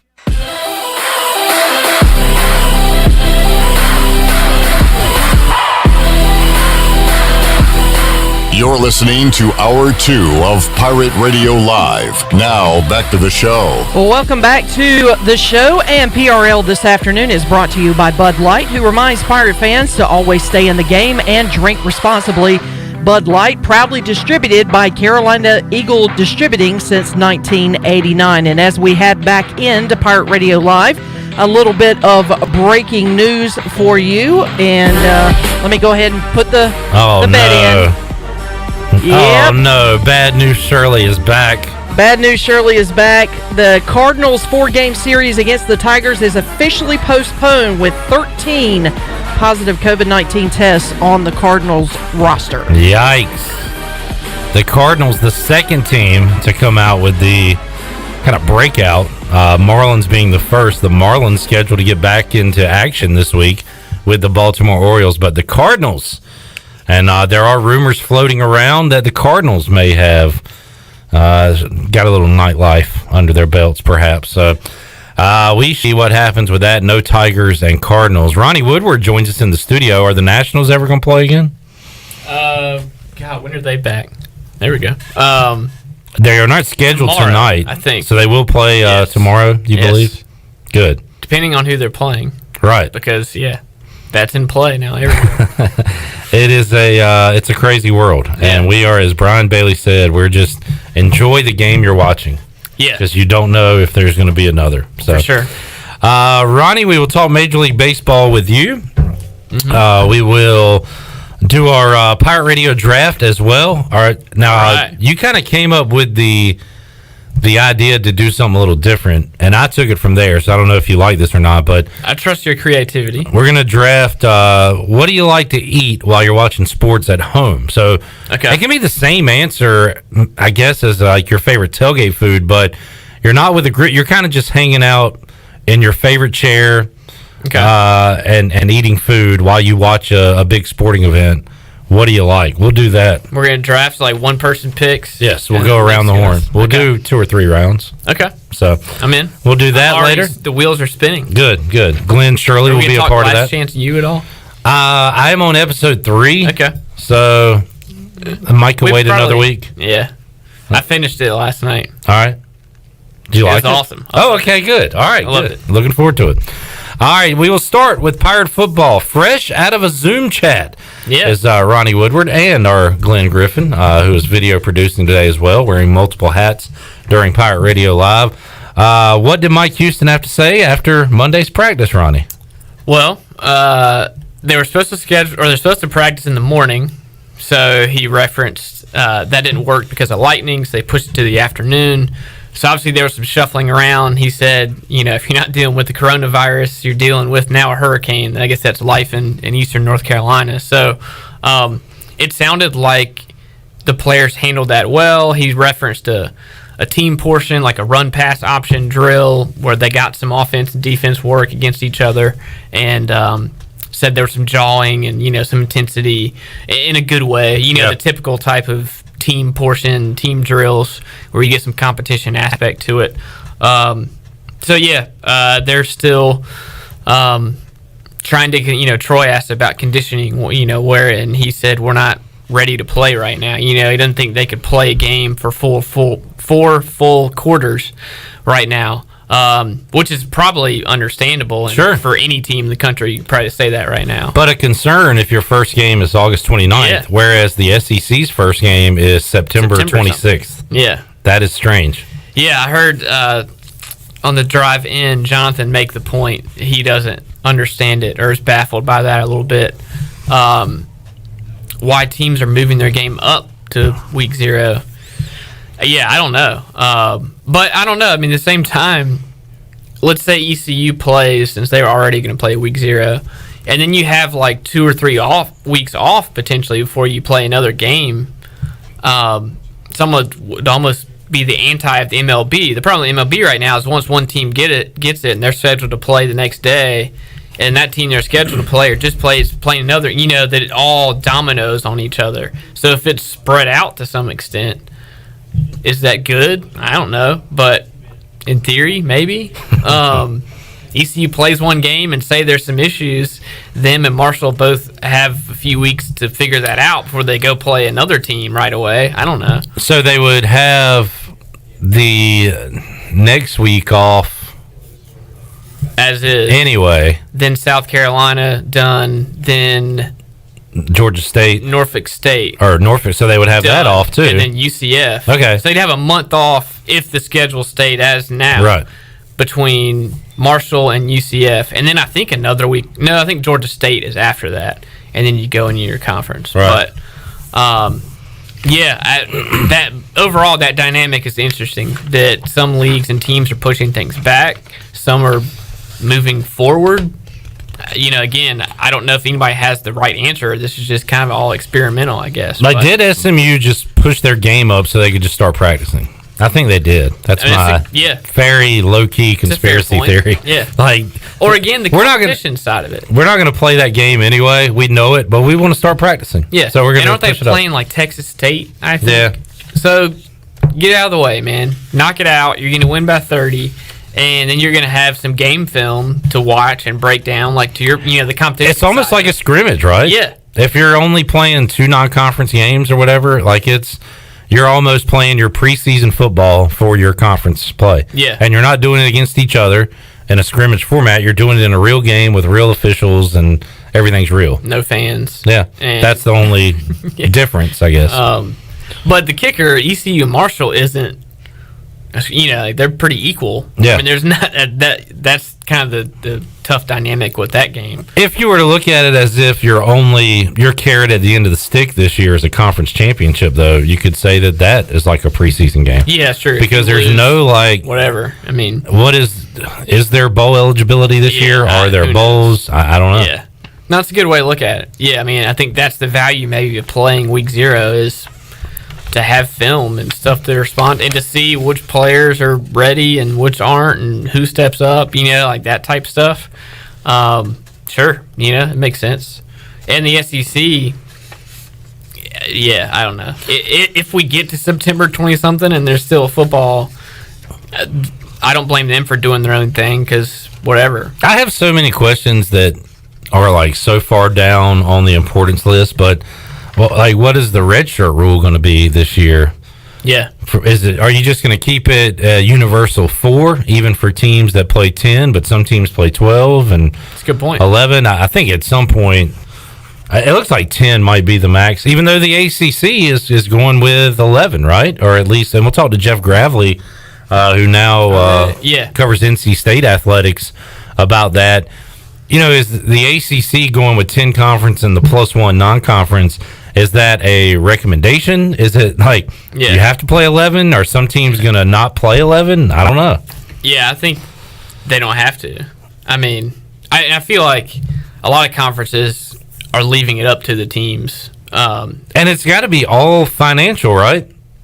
Yeah, well, yeah. I think the ACC made that announcement assuming the SEC was going to play ball and they were going to get to play those games. Georgia versus Georgia Tech, Florida versus Florida State, Louisville versus Kentucky, South Carolina versus Clemson. So there's a Power 5 and a Group of 5 divide. Yeah. Did the SEC just say we're good? There's another divide? Yeah. We're ahead of the ACC? Yeah, I think so. And I thought that was kind of entertaining. That is because funny. now, if you're Clemson or Georgia Tech or Florida State, the ACC might just say, do it, whatever, do what you want. You didn't get the game you clearly were trying to set up. Yeah, that's a good point. If you don't want to play it, fine, just play. I think that was a straight boss move by the SEC to say, hey, we're going to play our team, and guess what? There's a good chance we end up with half of the 4-team playoff, Mm-hmm. Or win the I saw somebody tweet, like, whoever wins this SEC schedule should just be deemed the national champion.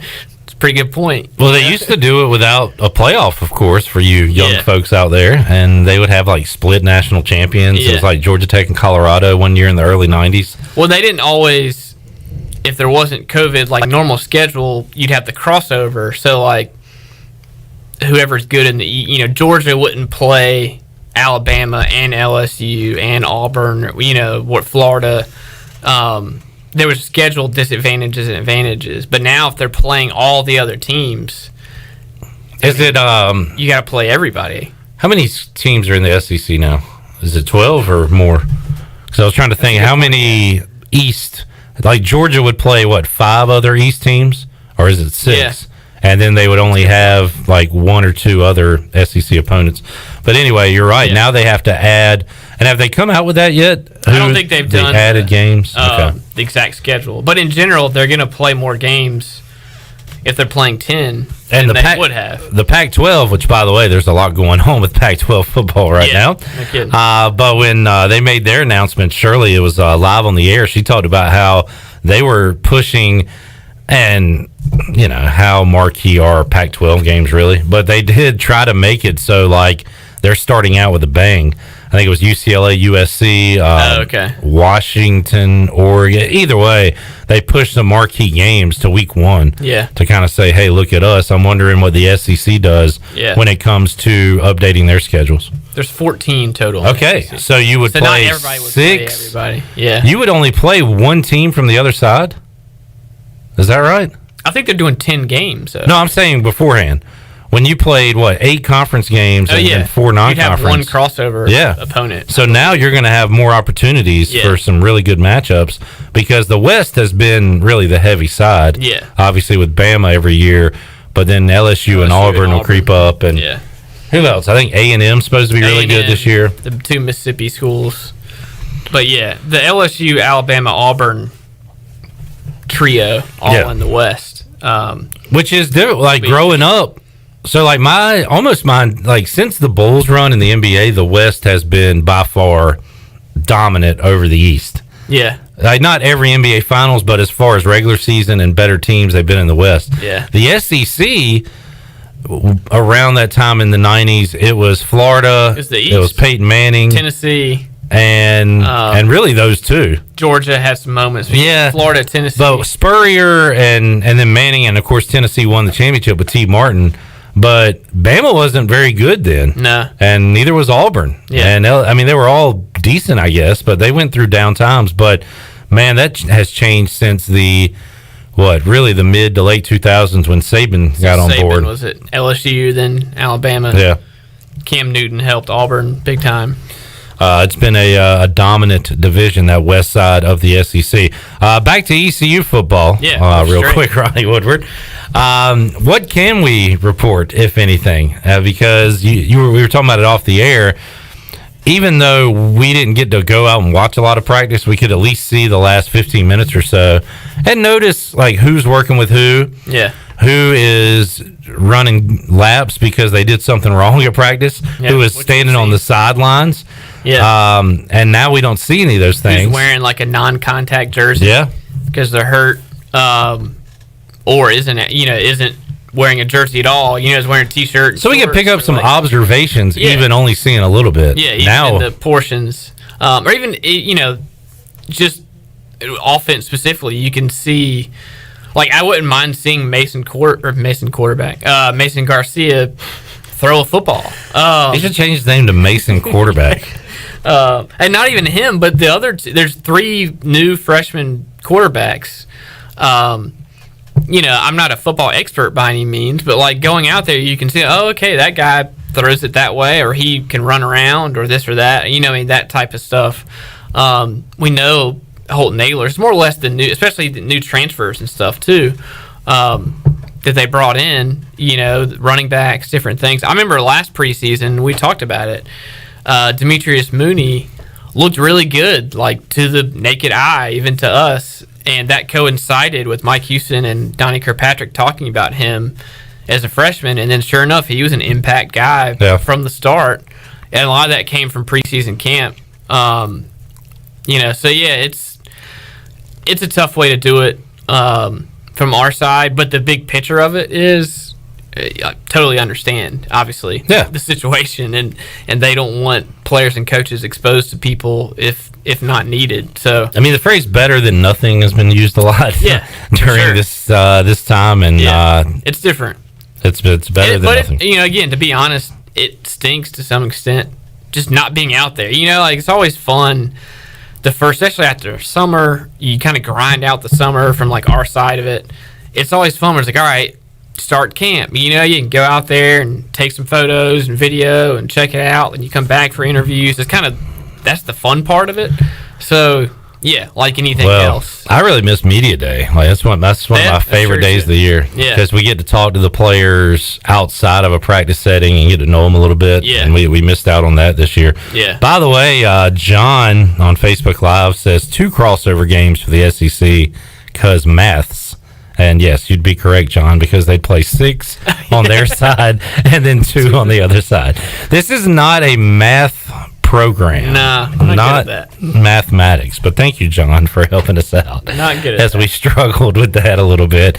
Me and then Ronnie, I gotta throw you under the bus too. You agreed with me. Oh yeah, so that makes sense. Don't trust me, especially when we're talking math. All right, let's take a timeout. We'll come back. More Pirate football to talk about. A little Major League Baseball. Also, the Pirate Radio Live draft as well with myself, Ronnie, Glenn, and Shirley. More to go on Pirate Radio Live after this.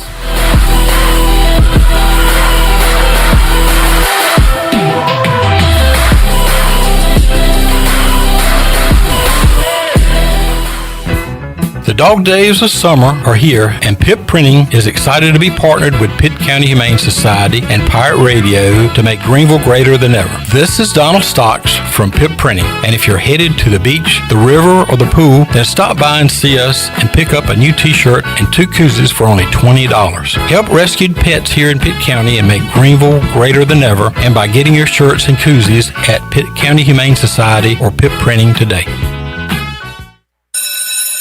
Back to school is here, and the Auto Store Group is committed to helping our customers drive the best quality pre-owned vehicles and is committed to caring about our kids and our community. This is Bryce Williams from the Auto Store Group, and right now during our Backpack to School event, every time we sell a vehicle, we'll be making a $50 donation to any local school that the customer chooses. The Auto Store Group, 3 locations, over 150 vehicles online at theautostoregroup.com, and most importantly, proud members of the Eastern North Carolina community for over 38 years. Weekdays are a great time to visit North Carolina state parks. The best time to learn about nature is to be able to look, listen, and feel its natural beauty. A visit to the North Carolina state parks is perfect for homeschoolers, scout groups, and teachers looking for a fun field trip during the week. You'll be amazed at all the natural wildlife you'll see when you experience the beauty of each North Carolina state park. Visit ncparks.gov to get all the information on the closest park near you. In studio today with Dr. Shondell Jones from Kinetic Physical Therapy. How can you help people with back pain? Well, most people are going to have back pain at some point during their life, but you don't have to live with it. A bad MRI or a bad x-ray does not mean you're destined to always have pain. We have specialists that are well trained to find out what the true problem is and the true source of your pain so they can get you on track to feeling better. So don't suffer with back pain. Our nationally board certified specialists are here to help you. To learn more, visit us at kptonline.com. We can help you live well, move more, and hurt less.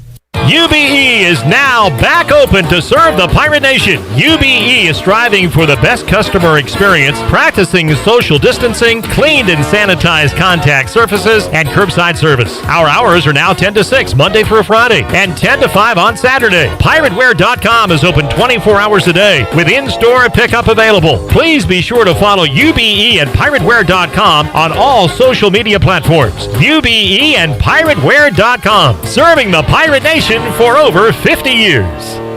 Thinking about lunch or dinner? Think about CPW's. For almost 25 years, CPW's has been your neighborhood American Italian-style restaurant. At CPW's, you'll discover delicious brew pub-style sandwiches, craft pizzas, homemade pasta sauces, with creative daily lunch and dinner specials always in the queue. Tour the world with CPW's and their chef-themed menus. In late June and July, we are cruising the Caribbean mod with spicy conch chowder, our Cuyaba crab dip, Jamaican pepper shrimp, and Cuban press, and our famous seafood Negril sunset pasta. At the bar, you'll find our latest local and international beers on our 12 taps and the latest Cool Island creations. Yeah, man. Call Alex for an after-work event or birthday party. We can also help make your party or weddings a budget-friendly success with our special events catering menu. Yes, we are back. Our dining room is finally open. See our menus online at cpws.biz. CPW's in the Stanton Square Center, near the hospital, Greenville. Over 32 years ago, the Ronald McDonald House of Eastern North Carolina opened its doors as a place to help families stay together and close to the care they need when they have a sick child. With the addition of a second Ronald McDonald House inside the Maynard Children's Hospital, our need to serve is greater than ever as the medical community flourishes. Help us expand our mission of keeping families close as we grow to meet that need. You can show your support by making a donation to the Ronald McDonald House. Visit our website today at rmhenc.org for more information. Thank you for your support. Hi, this is Brian Meador from East Carolina Athletics. You're listening to Pirate Radio, the voice of the Pirate Nation.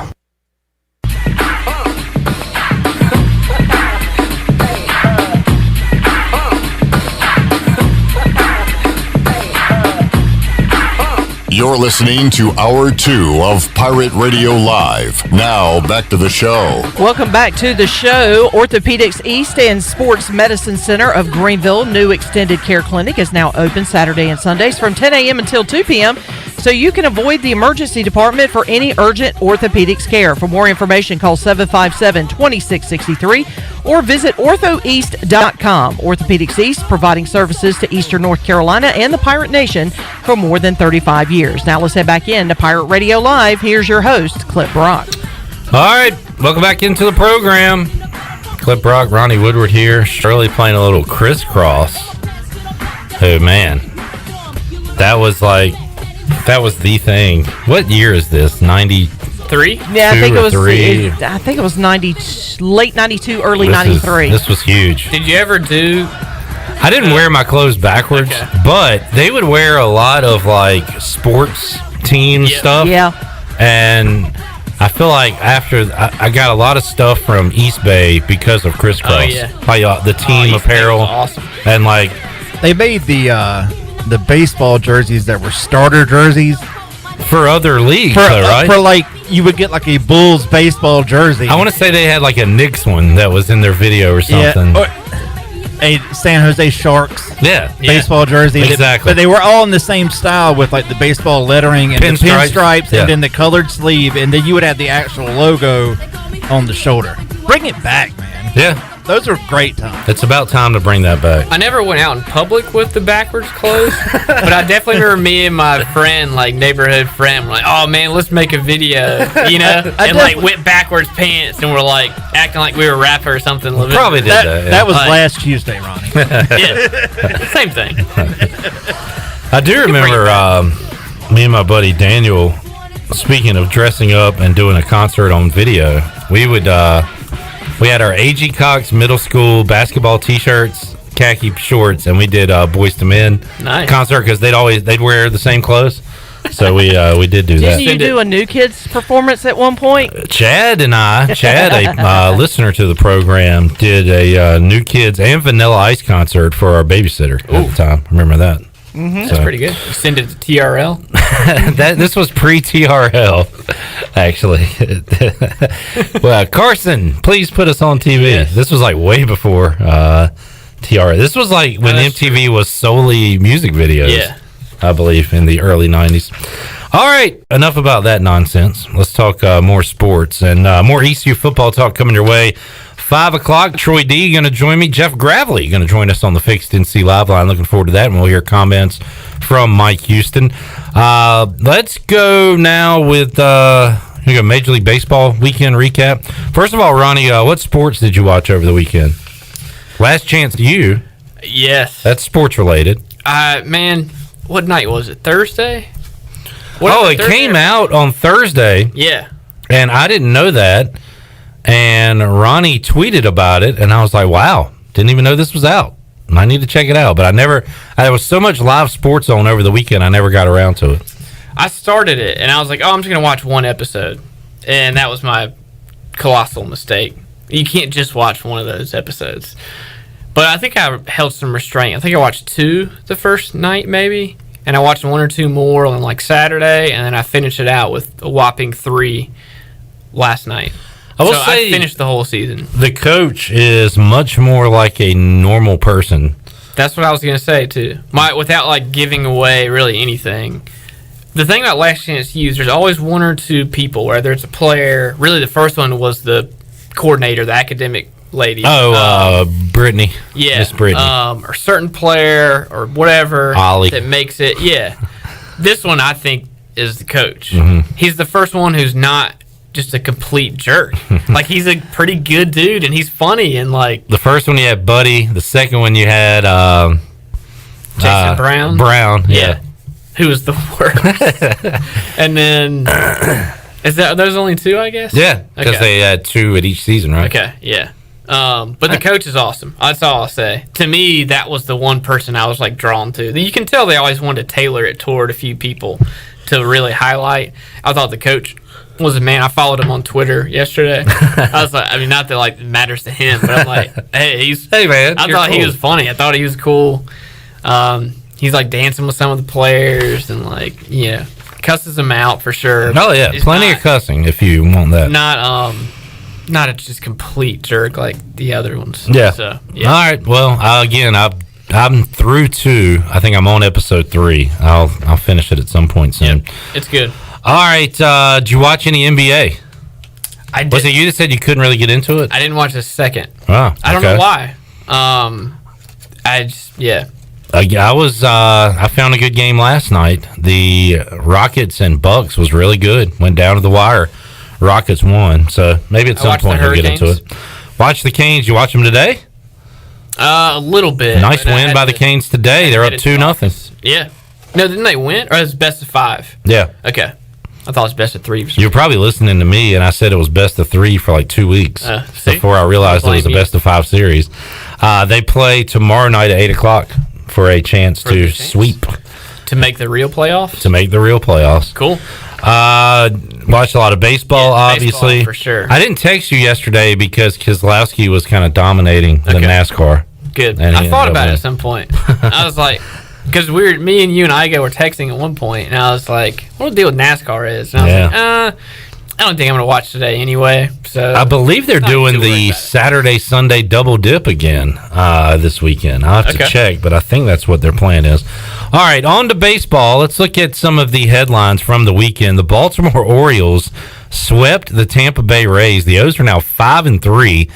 Fantastic start to the season and fantastic weekend for the O's. Man, if they could have just got one of those Yankees games, they'd only been 1 game behind the Bombers. Yeah. Maybe they're the surprise team of the season. They appear to be it, at least for right now. Of course, the coronavirus was a big story because you had the Nats, Marlins, Cards, Brewers, Phillies, Blue Jays postponed, and as Shirley said, Bad News Shirley came on earlier. Hit your music again, Shirley. Bad News Shirley. you had news for us that the Cardinals Tigers will not be playing their series this week, right? Yes, and I had mentioned that there were 13 positive tests, and I said 13 players on the roster, and that was actually incorrect. It was 7 players on the roster, 6 that were within the organization, but it was staff members, so it was a total of 13. They've gotten themselves into a little bit of a hole there. It appears so. The Marlins, we're thinking, are going to come back maybe Tuesday. They're scheduled to play the Orioles Tuesday, and Shirley had said they have a doubleheader Wednesday. So yeah, like you have a big player pool. Yeah. But it's the Marlins, so look, and it could be. I'd love to get Malcolm on, who kind of follows the minors and everything. Some of these teams brought up guys they just drafted. Yeah. And it was you that was talking about Krasinski. He was kind of upset that he wasn't part of that player pool. Yeah. Packard said last week he's kind of on call. Yeah. Where he could get the call to go to their training facility. Yeah. So they can get added. But the way Krasinski explained it to me, if you weren't in the player pool originally, but you were added and there wasn't, which I guess the Marlins would be different. If there's not a COVID outbreak, then to get removed from the player pool, you have to get released altogether. So if it's performance based, basically, it's a lot harder. But I think a COVID outbreak was 3 at one position. So if you lost 4 starting pitchers, you could finagle it. But if you just doing it because we want to make a switch, Mike Fulton-Avich got DFA'd by the Braves. He's gone. I believe they have a certain amount of time to make a decision. And Yasiel Puig, who did he sign with? Well, he signed with the Braves. The Braves, and they cut him. Well, I don't think it ever went through. Okay. Because of he just became a free agent again, I believe, was the deal there. You know what? I haven't heard his name in a while since then. That's a good point. Anyway, what we're talking? Oh, the Marlins. So the Marlins, I would imagine, probably have a lot of guys they just drafted. Yeah. They're going to have guys that you might remember seeing at Clark LeClaire the last couple of years. Yeah. The Phillies have been off for a week. They play the Yankees tonight, so we'll see if there's any rust. Their reward is getting to face Garrett Cole and the Yankees. Aaron Judge, 6 home runs in 5 games. Yeah. 5 straight games with a dinger. He had 2 last night. Santa Maria. We played the call. Hit the call again, Shirley. Matt Vasgersian is eating the microphone. Having a guy like Jeter and Damon to wear down. Oh, my goodness! Aaron Judge has done it again! Homers in 5 straight! Santa Maria! Is he overcompensating a little bit there? He's screaming into the mic. Is he that excited? There's no crowd. Of course, with that, you can't see it. You can hear a crowd. It almost sounds legit. Yeah. But when you just think about Matt Vasgersian sitting in a room by himself, calling a game where there's no fans, and he's just screaming like that, something a little comical about that. Aaron Judge is on my fantasy team. So good for you. I'm good with it. The Braves have won 5 in a row.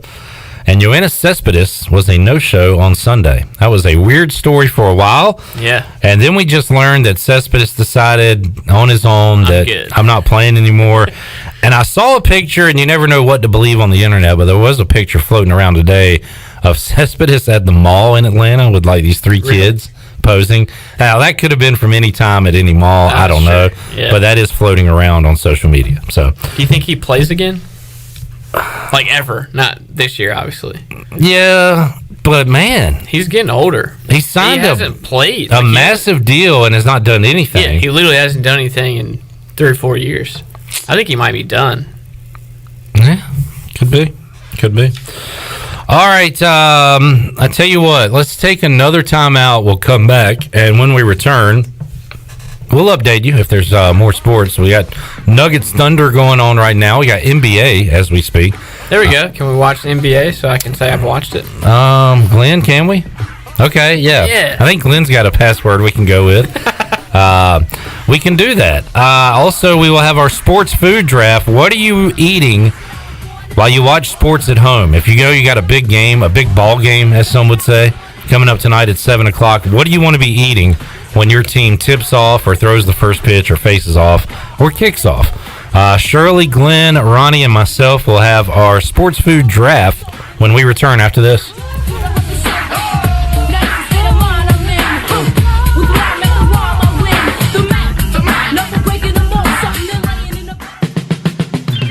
The dog days of summer are here. The Humane Society of Eastern Carolina is excited to be partnered with Pirate Radio and Pitt Printing to make Greenville greater than ever. This is Shelby from the Humane Society of Eastern Carolina, and if you're headed to the beach, the river, or the pool, then stop by and see us to pick up a t-shirt and 2 koozies for only $20. Help rescue pets here in Pitt County and make Greenville greater than ever by getting your shirt and koozies at the Humane Society of Eastern Carolina or Pitt Printing today. My whole business just went up in flames, but my agent was there before the fire was out. We started a plan. I've got 25 employees who could be out of a job if we didn't get this place running again. My independent agent and auto owner's insurance, they made sure we didn't skip a beat. I mean, we didn't miss a single payroll. That's incredible. For whatever lies ahead, we're always there. This is Norm Bryant with Town Insurance in Greenville. Call me today at 756-8300. Go Pirates. Your CBD store is the largest CBD retailer in the country and has now sailed into Greenville for the Pirate Nation. Your CBD store has the highest quality, all-natural products with no chemicals. Stop in today and receive 15% off your first purchase with the code PIRATE. Your CBD store is located on Arlington Boulevard next to Duck Donuts. Your CBD store Greenville, where good health hits home. Remember, use the code PIRATE for 15% off your first purchase. Go Pirates!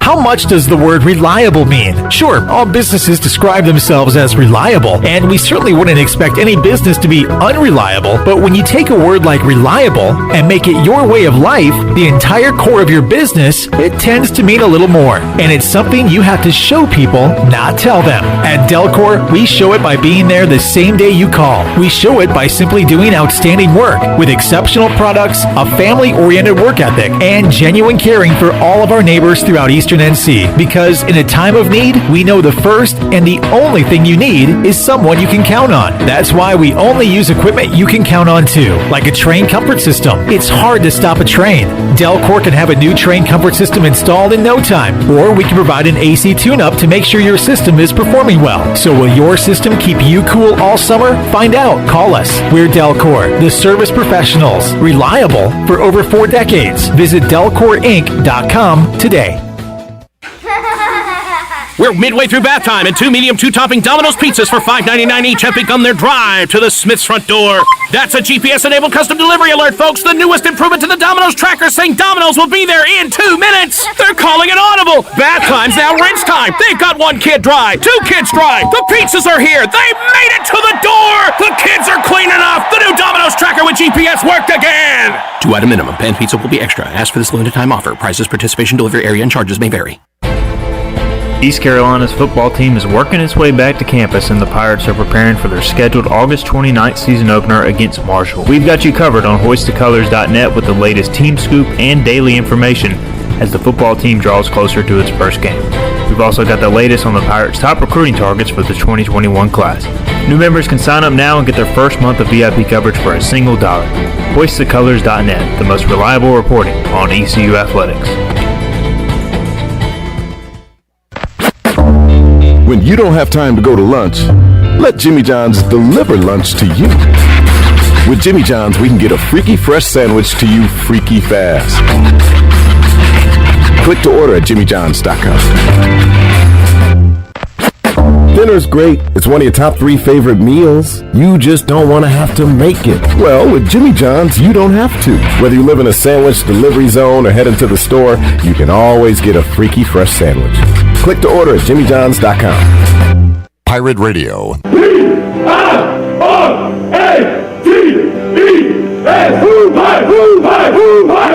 voice of the Pirate Nation. 1, 2, 3, yes. It's me again. And I'm back. TLC.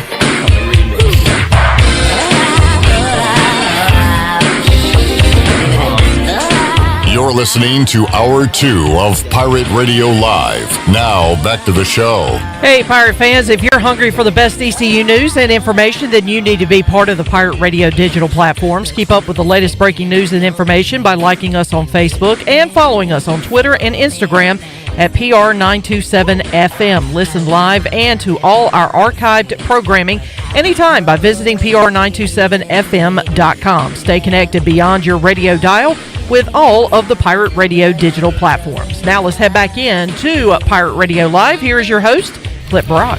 Alrighty, Clip Rock, Ronnie Woodward here, trying to figure out how to watch television in 2020. We got it. It's not as easy as it used to be, but I think we got some hockey action about to pop up after this commercial break. Shirley Rhodes, Glenn Griffin hanging out in Studio B. And we're going to do a little Pirate Radio Live draft here. So last Thursday, it was the first night of the NBA. The Braves were playing the Rays. And Thursday's usually a takeout night. And so my daughter had already requested Chick-fil-A. And my wife was on board with that. So I was like, all right, do I want to go with that or do I want something else? I'm going to be watching a ton of sports tonight. I want something good. I was like driving towards Chick-fil-A, and it was like a mirage when you're really thirsty in the desert. I just saw a food truck glowing, and it, they're not a sponsor, but it's my buddy that I went to AG Cox with, Carolina Chicken and Waffles. It was really good, and I wanted wings, so it worked out perfect that I had wings to watch all my sports. I think I've had that one before. So Ronnie was thinking about a segment where we pick our favorite things, and it made me think, well, let's do this. Like, what do you want? Because if it was a normal night with no sports or anything, I might have just got anything. But I wanted something sports, that I could enjoy while watching my games, and the wings hit the spot. So I figure let's do a sports food draft. Like, this is not at a game. This is not tailgating. This is you at your home in your favorite spot, watching your favorite big TV, a sporting event. So everybody clear on that? Shirley, Glenn, Ronnie, everybody good? Yep. All right. We did a random number generator, Ronnie, and you got the first pick. So you will select first in this draft. All right. There's a couple of wild cards I have in mind, but I think the first pick, there's really only one option, and you already said it. So I'm going to be safe and not get too crazy and take the easy pick, chicken wings. Yeah, I mean, it's got to be obvious. Yeah.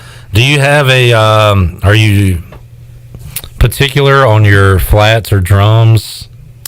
I like the drums better, but I'm good. I don't like the people who only get one. Like, I've been to somebody in a restaurant and like flats only. It's like, I like the enjoyment of ordering it and seeing what the ratio is going to be. True. Like, I'm not picky nothing, but I only want flats, only want drums. You can't go wrong either way, in my opinion. Unless it's boneless. Don't hit me with the Those aren't wings. Chicken wings. Those are chicken tenders dripped in sauce. Thank you. I do like... I've gotten weird about sauce over the years, especially as dry rubs have gotten better. Mm-hmm. So I typically am dry rub or Old Bay, lemon pepper, dry, whatever, rather than the mess. Sometimes if you get your typical barbecue sauce or something, some of them can just have way too much sauce, and it's just can't get down with it. My favorite wings in town were the O'Cool's Caribbean Jerk dry rub, and one time we were grilling out for the draft or something, and I was like, hey, Linus, can I get some of that jerk dry rub? And he gave it to me in a bag. It almost looked like a drug deal because it was like a baggie with like green. Yeah. And he was like, yeah, they just have this at the store over there. You could buy it. And like, it was like finding out, I don't know how many kids are listening. Like sauce? I thought it was something special, and like my childhood was ruined when I found that out. Yeah. And then, by the way, you can get some awesome dry rub jerk wings at Tiebreakers right now. So they have the exact same thing. So I found out. Anyway, we spent way too much time on this first pick. Glenn, you're up with the second pick here. Wings are off the board. I'm going to go chips and queso. All right. Good call. It's good. Chips and queso. Interesting. Shirley?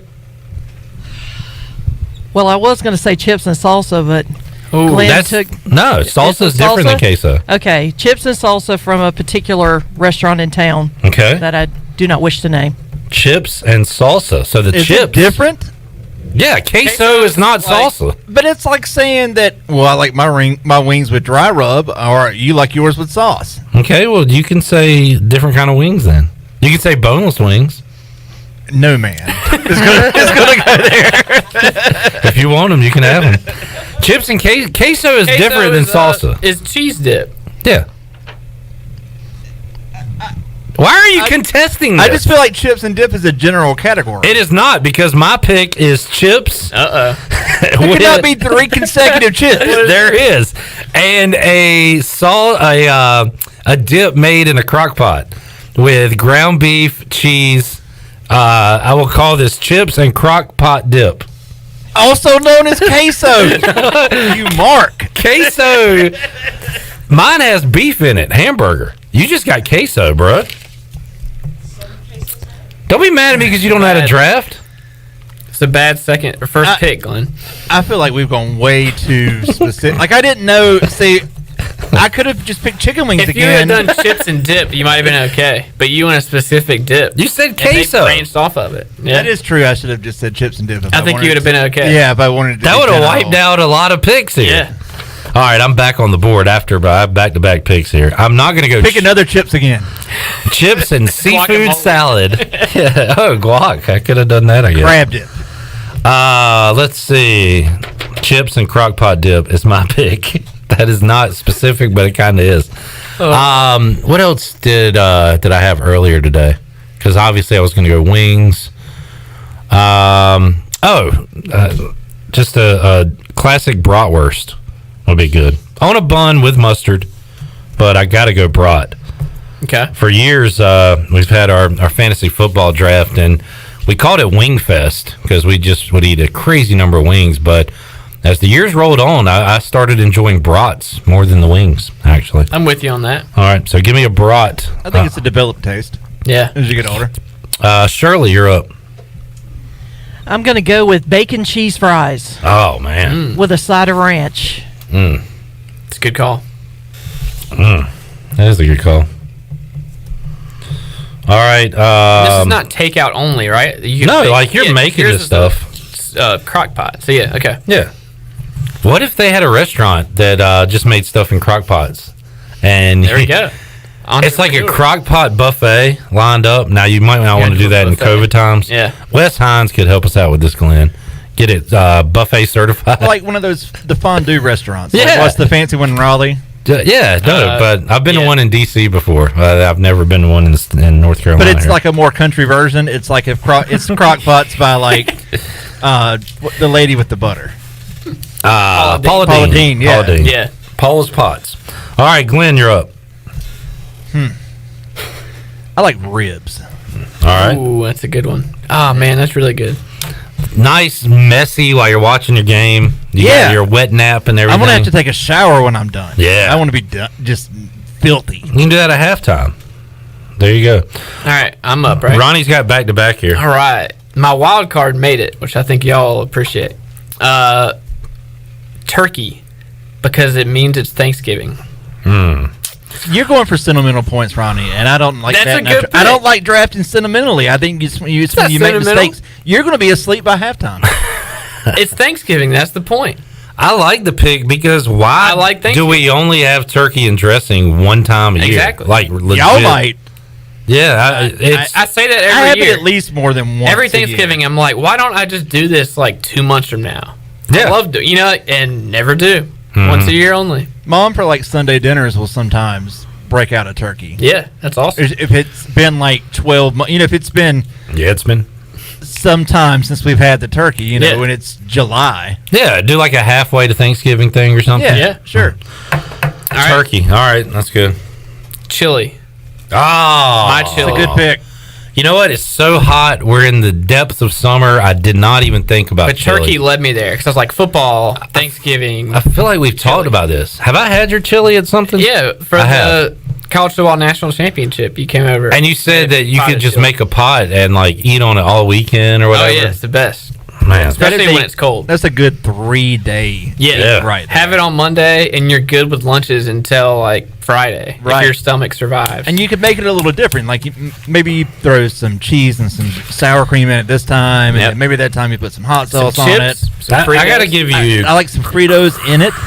Yeah. I got to give you credit though, because you have gone what is traditionally non-seasonal for this time, back to back, and gone turkey and chili, which are two great like cold weather foods to eat during sports. I was gonna go turkey with the number 1 overall pick, but I knew that that'd be frowned upon and not take chicken wings.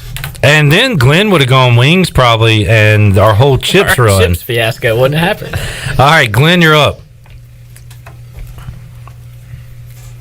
But, while you think, we'll recap. Ronnie took wings first, and then we had our chips run. Glenn took chips and queso. Shirley took chips and salsa. I took chips and crock-pot dip. I then took bratwurst. Shirley took bacon cheese fries. Glenn took ribs. Ronnie took turkey, and Ronnie took chili. There's a monster item still on the board. We'll take it. Pizza, baby. Yeah. Oh, yeah. But it's got to be good. It's got to be like big familia slices. Yo, it's got to be like a New York style. Yeah. And at like 1 a.m. while there's still some West Coast bacon. Not like 7 o'clock, like late night. Well, no, if you get it at 7, the idea is that you can, if one of those large ones, you can eat until like that's true 1 or 2. Yeah. Reheated. Also good the next day for afternoon games. Yes. Or in the morning for breakfast. While you're watching Sports Center. versatile. Yep. Very versatile. I can't believe pizza made it that far. The good call. I agree. Shirley. I'm going to go with deli subs. Just a big old sandwich. Yep. Just a big old sub sandwich. It has that sustainability like pizza has. You can eat like half of it now, and you can throw it in the fridge and wait a couple hours and eat the other half. So very good call. Do y'all want to go another round, because I do have 2 picks that I can make here, or do you want to? We're about out of time. All right, we can just we'll go last pick, and then we'll talk about some we missed. Is it controversial here if I say nachos? Listen, no, hear me out. This is the 5th chip pick. But hear me out. Nachos are, so your chips and queso are just chips with queso. Nachos are when you make it together. We got our nachos. I got you. You ground the hamburger. You put it. You got make the it like in a cheese, turkey put it- pan. stick it in the oven, and they come out. It's a good call. I think that's different. That's different. All right. I feel like that is That's different. Nachos, bang. All right. You're not talking about like the plastic that you get at a baseball game where you got the No.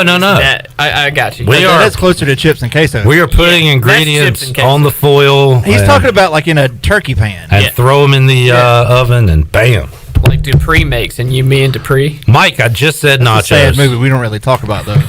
I got another one that's going to be shocking to people, but when it was taken away from our fantasy football, because somebody made a snide comment, and I got mad, and I wouldn't bring it anymore. Veggie tray. Yeah. Carrots, cucumbers, broccoli. Those are my 3 I need. Veggie tray's good to have if you got some good ranch, some good dipping sauce. It's a wing accessory. It is that too, but sometimes It's a good potluck situation. Sometimes you want to go a little low key. Yeah. Veggie tray. All right. Anybody else? what about popcorn? Ooh. That's not for a big ball game. That's for I'm gonna watch this game just because it's on. Well, I mean, if you do it in conjunction with your veggie tray, you still have wing accessories. All right. Popcorn. I thought about peanuts in honor of the peanuts. You got me. And I was so fired up for baseball. The first night, I broke out my sunflower seeds to eat at home. There you go. That is not a good indoor food, by the way. That is an outdoor stadium food. All right, there it is. The food draft. Nobody took burgers or hot dogs, but that's kind of boring. I went brats, which is kind of in the dog family. Yeah. But yeah, no burgers. Sliders might have been a good call. I think we had a good draft here, though. Something we can work with. Now I'm really hungry. I know, right? I'm looking forward to dinner tonight. All right, which I'll be having pork chops, and I'm excited about that. I think we move with things that are easy to fix. Yeah, I think that's what people didn't pick. Like hamburgers are messy in terms of how you fix them. If they're on the grill, they're on spark. They'll spark at you with the grease. Same thing with the frying pan. I think they're messy. Ronnie's turkey takes like 4 days. Yeah. Well, outside of that, Ronnie's got to prepare his by just saying that was basically Thanksgiving pick. Ronnie puts on his apron and he's there all night fixing the turkey for tomorrow. I love turkey though. Do you cook the turkey, Ronnie? Oh yeah, 100%. So you're into it. So this was the sentimental. You were right. Like you were called it. Like you were on it. Yeah. Wake up at 7 a.m. Make sure it's thawed. Get the oven ready. Let it roll. Yep. All right. Good draft. We'll wrap up hour number 2. Ronnie, thanks for hanging out, man. Yeah, man. Enjoyed it. We'll see you next Monday. We will take a time out. Come back. Get ready for hour number 3 of Pirate Radio Live. Troy D, Jeff Gravley coming up on the program. And we will talk to those gentlemen after this.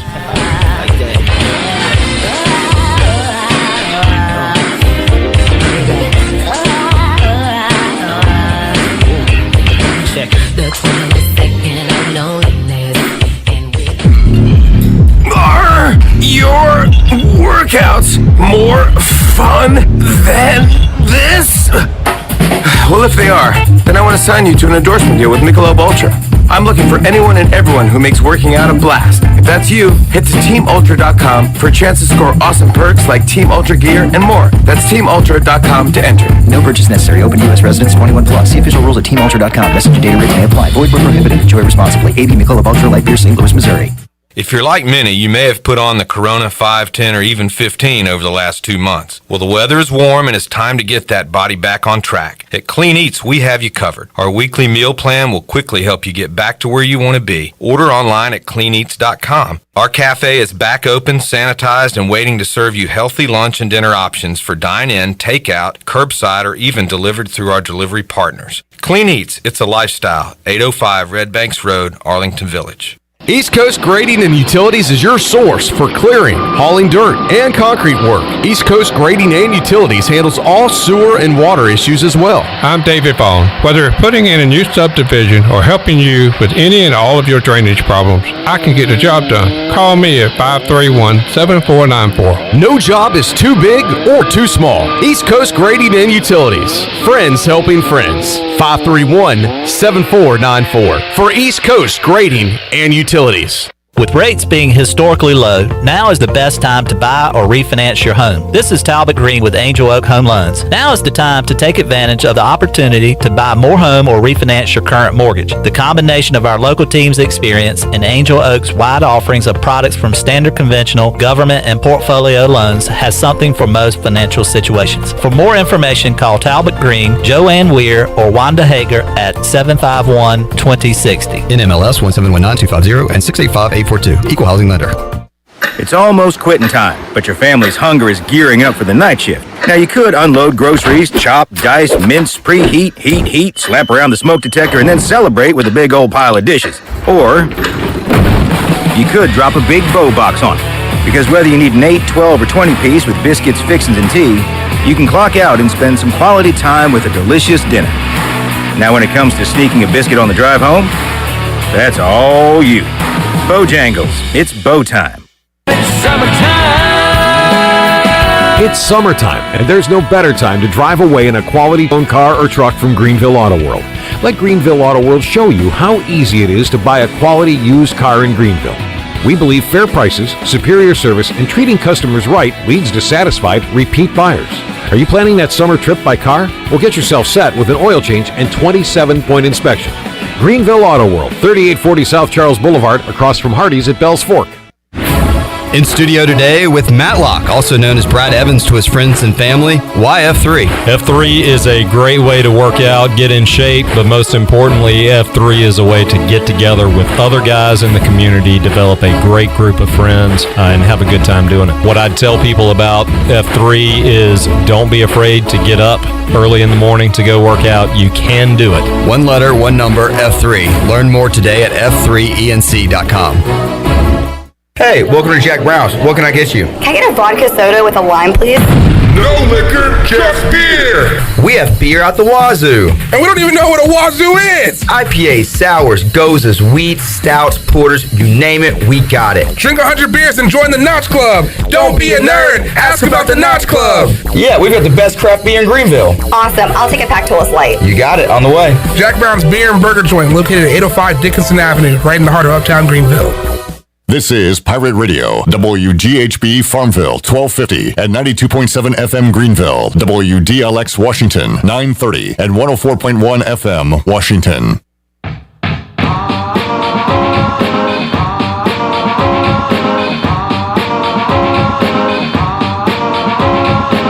This hour of PRL is brought to you by Atlantic Wireless, your local authorized U.S. cellular agent. Atlantic Wireless now offers home internet service. Visit AtlanticWireless.com to find a store near you. And welcome back to the show. And do you think you might have been exposed to COVID-19? Do you think your employees might have been exposed to COVID-19? Arc Point Labs of Greenville offers same-day COVID-19 results. No referral is needed, and same-day results are available. Arc Point Labs of Greenville is located across from Vidant Hospital on Executive Circle behind Southern Bank. Call for an appointment or just walk in. Arc Point Labs of Greenville, 215-5688 or arcpointlabs.com. Now let's head back in to Pirate Radio Live. Here is your host, Clip Rock.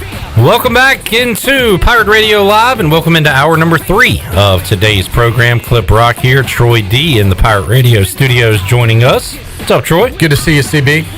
While I've been hosting the show, you've been Zooming. Yeah, it's my first ever Zoom event with Coach Mike Houston. We've done one before with ECU, but this was the first official football one. So, it's got its pros and cons. I'm a guy, I like to be there in person. Sure. It's a little more personable, but I will say this. I mean, one of the positives of this Zoom stuff is we were able to have our whole team be a part of it wherever we are. And you don't have to, when it's done, it's done. You don't have to get back in your car and drive back to the studio. You can pick up right where you left off, whatever you're doing, your business of the day. So I will say it is convenient. Yeah. If nothing else. Yeah. But, hopefully one Way day, to look at the bright side. Yeah. I like it. One day when this thing is over, I'd like to go back to the traditional press conference. Absolutely. But it took a little getting used to, But well, it was good. We got some good content from Coach Houston, which we'll talk about in a little bit, too, as far as I had a chance to, this is the first time I've talked to Coach since preseason camp has started. When will he be able to get all the players on the field at the same time? They're practicing, but they're doing small groups, different fields. Got an interesting answer to that and had a chance to ask a follow-up. I want to talk about that because that's going to have a big effect on the season. And we discussed how these guys are looking conditioning-wise. It's been a while since Big John has had a chance to work them out, and he was pretty upfront and honest about that. So you'll hear his replies to all those. We'll have the latest on what's going on at ECU football practice, also what's happening in Raleigh with the Wolfpack, as Jeff Gravley going to join us on the Fixed NC Live line. Yeah, Gravley, long-time sports anchor for WRAL. Now, if you don't know, actually is working full-time for NC State Athletics. But Gravley can talk sports, and it felt real today. I was out eating lunch at Tiebreakers with Brian Bailey. We were watching the Carolina Hurricanes in the playoff. Is it considered play? It is the play. It's the play-in to play-off. The play-in. Yeah. To get to the playoffs. But it counts, so it's kind of like a playoff game. Yeah. So we were sitting there watching that on the big screen, and I was like, well, this is kind of getting back to something that we would normally do. We're in a sports bar watching a playoff game. Yeah, and he'll have a lot to say about that, all those years covering the Carolina Hurricanes. So we got Jeff Gravley coming up, comments from Mike Houston, and more on Hour 3 of Pirate Radio Live. We'll take a timeout, come back, and be right back with you after this.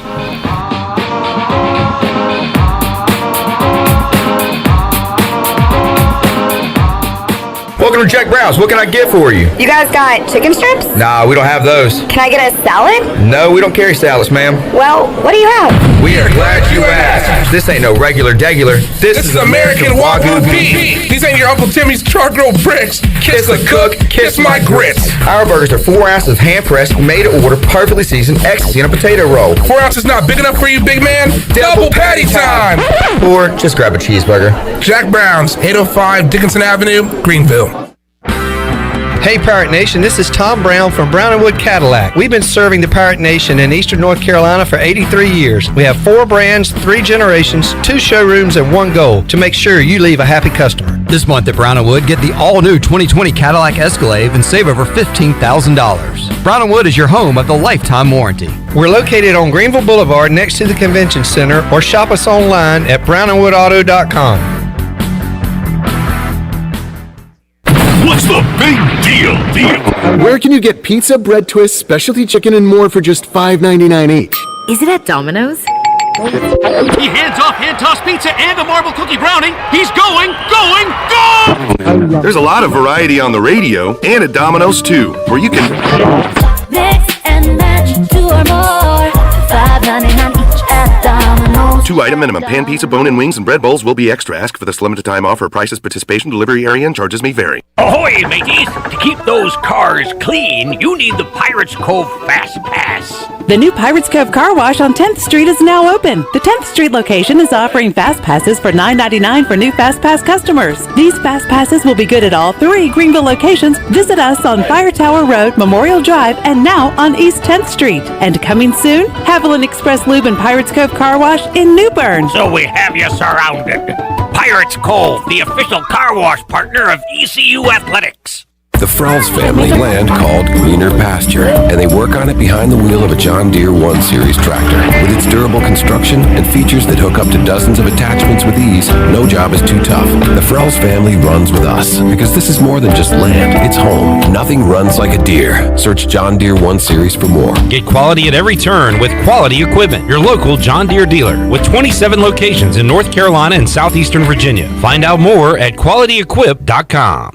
At Papa John's, they want you to know from their 450-degree oven to box to you, it is their policy that your pizza is never touched once it comes out of the oven. And they are taking extra steps like no-contact delivery to ensure it. For lunch or dinner, order Papa John's. Try some of the new menu items like the Papadilla, part sandwich and part pizza for only $6. Place your order online at papajohns.com and sign up for Papa Rewards. Papa John's, the official pizza of the ECU Pirates.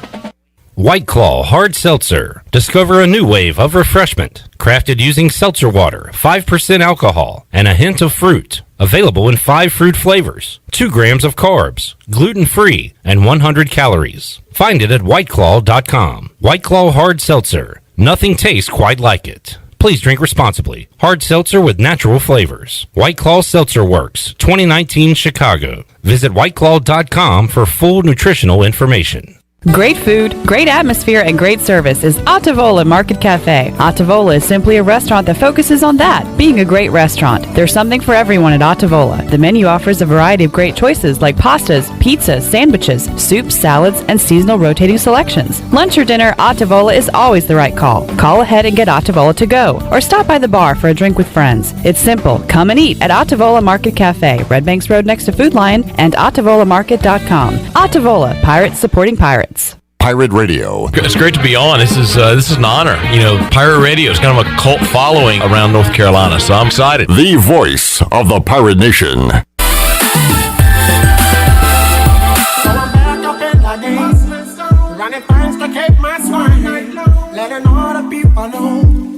You're listening to Hour 3 of Pirate Radio Live. Now, back to the show. This hour of PRL is brought to you by Atlantic Wireless, your local authorized U.S. cellular agent. Atlantic Wireless now offers home internet service. Visit AtlanticWireless.com to find a store near you. And welcome back to the show. And once again, Atlantic Wireless is your local authorized U.S. cellular agent. It now offers curbside service and free home delivery in addition to phone service. Atlantic Wireless has a great selection of tablets and now offers home internet service. Visit AtlanticWireless.com to find a store near you. Now let's head back into Pirate Radio Live. Here's your host, Clip Rock. All right, hour number 3 of Pirate Radio Live here on a Monday. Clip Rock here with you, Shirley Rhodes, Glenn Griffin, producing Troy D inside the Pirate Radio studios. Got some comments from Mike Houston coming up. Troy, you were part of a Zoom media session just a hour or so ago, a couple of hours ago, and also a great guest on the Fix and See Live line right now. Indeed. We'll go out to Raleigh, North Carolina, and talk to Jeff Gravley, who is battening down the hatches in Raleigh, North Carolina, as it looks, we got the hurricane coming up from us. toward, ironically, the Carolina Hurricanes have left, yet as they leave, Clip. Well, we were celebrating the Hurricanes earlier today. Now we're kind of fearful of one. Yeah, but this is going to be it's going to be like an overnight deal. I think if you go to bed by 9 o'clock tonight and you sleep till 9 o'clock tomorrow, it's going to be an overnight event. It'll actually, I've looked at some of the forecasts, might actually be clear. Who has an 8 to 9 sleep schedule? I'm just saying, if you could do that, you could sleep through this whole hurricane deal. Okay. But let's get Jeff's perspective on this. It could be worse in Raleigh than even in Greenville and the coast. Jeff, how are you, man? Welcome back to the show. Thanks, guys. I appreciate you having me on. I feel a little different knowing that I'm in a different studio with you guys, or a different look for you guys. It is the upgrade. Yeah, you know, we're it's almost got a TV feel to it nowadays. It's also different talking to Jeff now that he has all red in his closet. Yeah. This is the first time we've talked to him since that changed. That is true. I wasn't going to bring that up out of the gate, but since Clip did, we still like you, Jeff. Ignore the obvious, right? You're still my sports guy in Raleigh. In local broadcasting, and now I'm working at NC State. Yeah, well, there we go. Congratulations on the new gig. I know you're excited about it. We'll talk about that in a little bit, but let's first talk about, look, you're still a sports guy, and you still follow college football, and then now directly with NC State. Let's discuss this season. You know, this season's kind of an interesting one. None of us have ever seen anything like this before as we head into the college football season for 2020, Jeff. No, and everybody keeps wanting an answer, and the answers aren't there yet. I think we keep bringing players back and acting like it's everything's moving forward, and it is. But, having been standing in the Greensboro Coliseum on March 11th and seeing the rug pull out of the college basketball season, I'm skeptical, but I'm hopeful that things will be able to move forward in the fall, and we have some college football. But, it's just, and, it's not a sports decision, really. This is a presidential medical chancellor's decision. The NCAA Board of Governors meets tomorrow, and what will come out of that? NC State Chancellor Randy Woodson represents the ACC on that, so I'm anxious to see what does come out of that, if anything, or we just continue moving along ahead. Tomorrow, by the way, is NC State's first day of practice, so they'll have the guys on the field tomorrow, and we'll stand by to see if there's any news out of the Board of Governors meeting. Jeff, once again, Jeff Gravley joining us live from Raleigh, North Carolina on the Fixed NC Live line. Jeff, ECU has started this past weekend, fall camp, had a chance to talk to Coach Houston today. The Pirates are practicing, but they're doing it almost like in pods. They're breaking the team up into groups. Not everybody's on the field at the same time, or they're on different fields practicing in different groups. I asked Coach Houston today when he projects he thinks he could have the team on the field for what I would call a traditional practice all at once, or a scrimmage even. And his answer to me, and we'll hear it later in his own words coming up in our next segment, but it was basically, look, that's a decision by the government. When we go to phase 3, then we can do that. And I said, well, what happens if we don't get into phase 3 and we remain in phase 1, or God forbid even go back, or phase 2, or God forbid go back to phase 1? And he said, well, then we're not able to do it. So unless we have an exemption. So my question for you, Jeff, is I'm going to assume we stay in phase 2. And once again, we're coming from the point, and I know you are too, everybody would love to see college football be played in the state of North Carolina that I know. There might be a few people that don't, but the majority of folks would like to see this happen. Can college football, these universities, get an exemption at least, you think, from the governor to at least play, even if there's no fans in the stands? Let's go ahead and take that off the table, just so they could have more than 25 people on the field at one time. And that's the great question too, is what will be allowed, because let's face it, you do have to get in football shape again, right? We can practice in pods, we can practice with no contact, but eventually you are going to have some type of contact. You're going to have a full field of guys to get ready to go play. I know, there are some programs that are like running their 1s and 3s together and their 2s and 4s together. So if, like your starting quarterback gets COVID, at least he's not been practicing with the number 2 quarterback. I don't know how State will divide things up, but it's, obviously with Coach Houston, what he said is it is a longer process to practice now, because you can't have everybody on the field at the same time, and you can't expect to go into football mode until you do get that clearance. And that's what we will find out Friday. I imagine from the governor is that's the day that we are supposed to get another phase update as we're continuing to be in phase 2. But I'm with you guys with the numbers that we have in North Carolina. I'd be shocked if we moved to phase 3. And the other point too is, again, I get back to a lot of educated people are going to be making these decisions, and I think at some point a chancellor, a president, a commissioner of a conference, or someone in education, somebody's going to step up and say, "We're not doing this right now. We're just not. It's not the right thing to do." Look at Major League Baseball. For goodness sake, that has not worked well. And now we're starting to see what? Students come back to campuses. So the fall sports teams have been working out pretty much in isolation other than teammates. Well, now you're going to introduce other students into the campus again. And what is that going to look like? We're going to have more positive tests. Can it be controlled? How do you work around or figure out who was in contact with that person? Does that person have to be quarantined for 2 weeks as recommended by the NCAA? So there are so many convoluted questions to answer. And I think, Friday will be a big day as far as whether we stay in 2 or move on to phase 3. But you're right. It's not like anybody can ask for an appeal. I don't think that's going to happen. I don't think the governor's going to say, yeah, we're going to shut everything down and businesses are going to be closed, but football, you guys go ahead and play. I don't see that happening.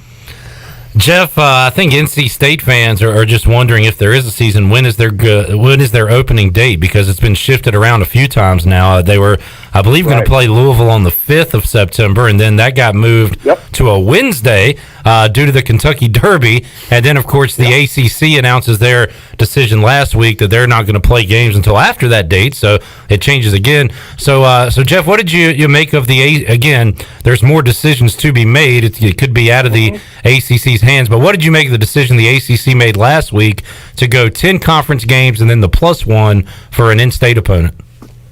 I think it's pretty aggressive for them to hope for 11 games and to start in the window that they want to start, which is the week of Labor Day.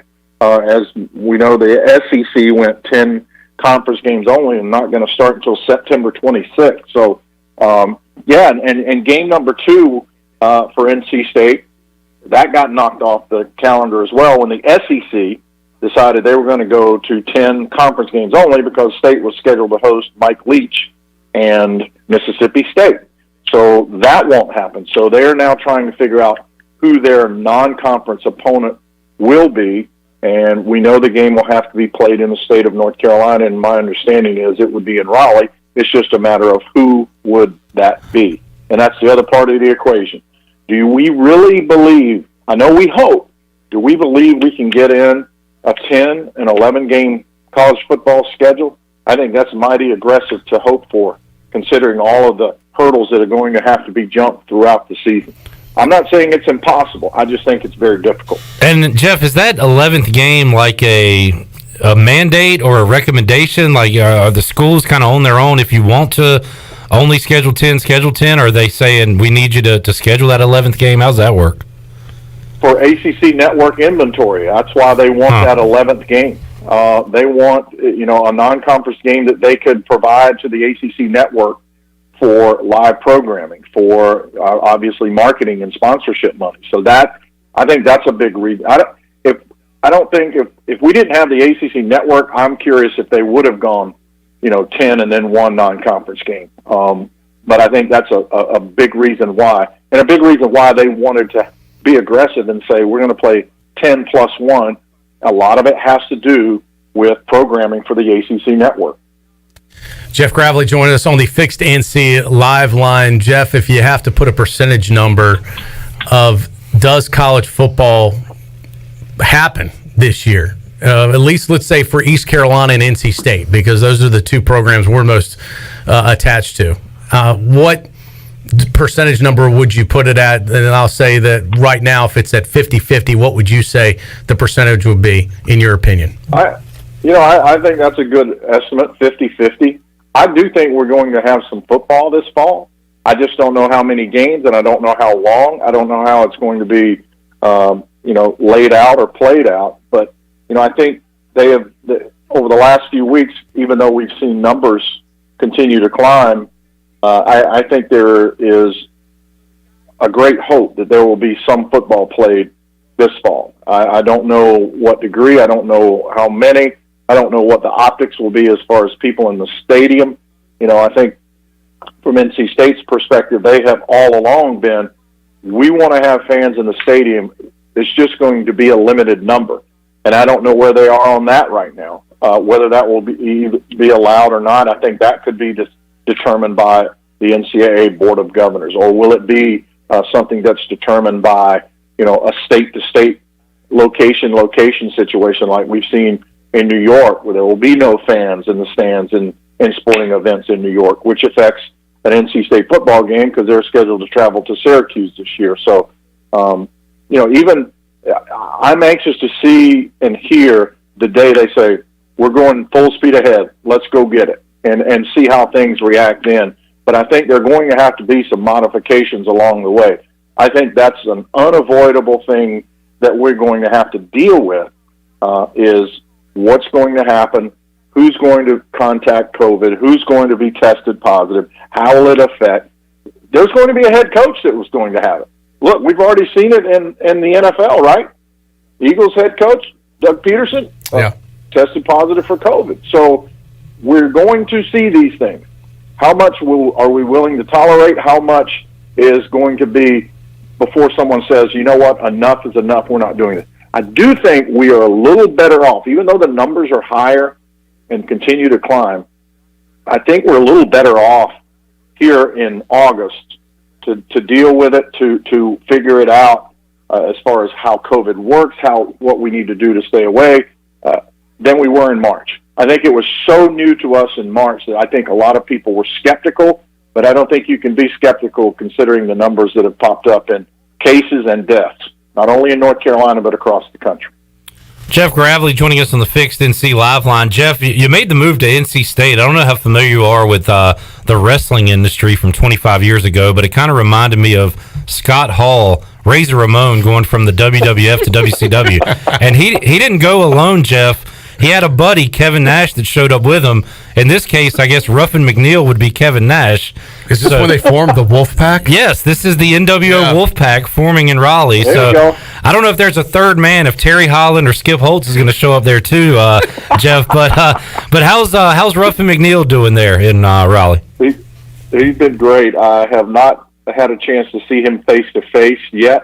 I have had a chance to do a Zoom interview with him one-on-one and then host a Zoom interview with he and Coach Dorn with some of the NC State donors. That was really a lot of fun because, if you look at the track record between Coach McNeil and Coach Dorn, it goes back to when Dave was 24 years old and a grad assistant at Southern Cal, and Ruffin was a D-line coach at Fresno State, and they continued to cross paths through the Big 12. They would recruit some of the same kids in the state of Texas. They would then start recruiting some of the same kids in the state of North Carolina when Ruff was at EC with Dave obviously here. So they've had some instances where they've had, gone up against each other in recruiting, but they've remained really, really close friends. And there's a mutual respect among the two. And when Ruffin decided in January that he needed to get back here to North Carolina to be nearer to his dad, who is in a home in Lumberton, I think that was one of the things that Dave first thought about is, man, I'd love to find a way to get Coach McNeil in the program.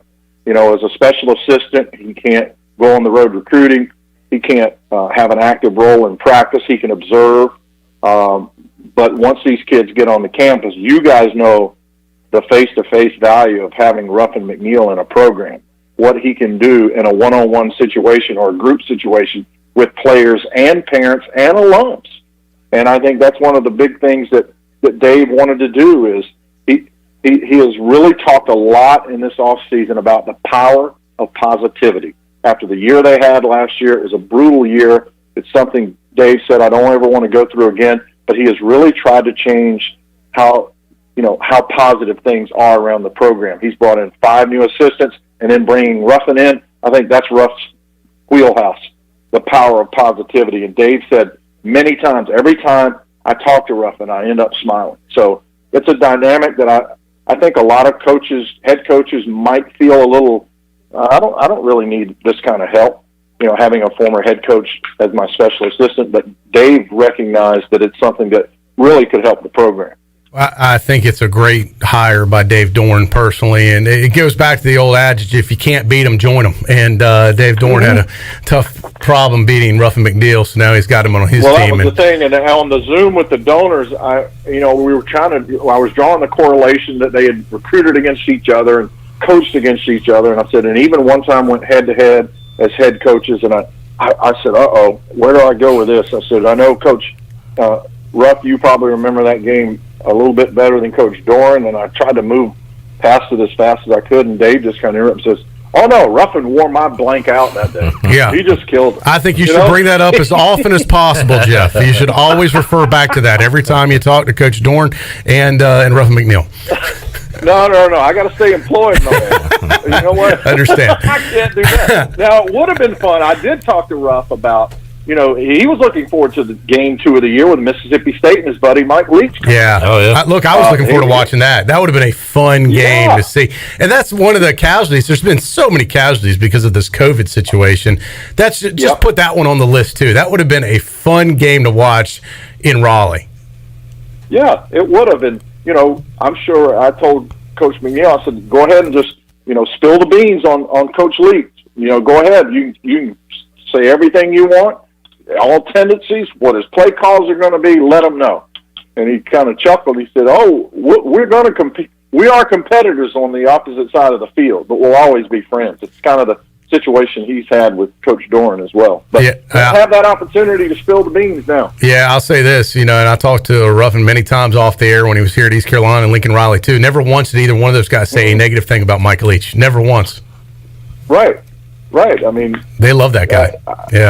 They do. And, I was hoping that game would happen just for that reason so I could possibly get to interview Coach Leach, but, won't happen now. Yeah. But here's the other thing, too. One thing we've seen over the last 3 weeks is I think we've seen an ability to tolerate major changes in the sporting events in which we watch. Even to the point if you can't go to the game, are you willing to watch it on TV? Just give me something to watch. I was watching the Hurricanes today. They're playing in an arena that has nobody in it except for the people that are involved directly in the game. But I think some of these leagues have done a fantastic job of trying to create some kind of an atmosphere. In the game today that was in Toronto, the Canes, it was basically a home game for the Canes because they had their music played on the PA. They had a lot of their sponsorships around on the boards. And I just think some of these teams, Major League Baseball, the NBA, hockey, all of them have done a fantastic job of trying to make something out of a very difficult situation. And I think us as fans are going to be a little more tolerant. As before, we said, LeBron came out and said, I'm not playing if we don't have any fans in this thing. We all had to modify kind of what we have always felt like, I would never do that, or this could never happen. Well, hello, COVID-19 has changed a lot of things that I think we're more, more apt to kind of tolerate and say, I'd rather have it this way than not have it at all, as we saw in the first few months. Jeff, I agree. I've quit saying this could never happen because I think 3 times I've had this could never happen, and it happened. So I'm like, you know what? Anything can happen at this point. And we used to joke with that clip, anything's possible. Yes. That I'd say anything's possible. Truly, it has come to fruition. Anything is possible in this day and age, good or bad. Sure. So I'm done trying to predict stuff. We're talking about cardboard cutouts at Dodger Stadium and panda bears in the outfield, stuffed panda bears in games. Are you kidding me? Anything's Break possible. Break that up in January and take that to your marketing people. Say, here's what we're going to do. No, we're not. Or take it to the league commissioner. Here's what we're going to do with the league. We're going to put up these giant video boards, and we're going to have people sitting there virtually cheering for a game. Yeah. No, we're not going to do that. Well, yeah, you are. Yeah. My first one was they'll never not have the big dance, March Madness. They'll have that no matter what. There's no way they'd cancel that. But here we are.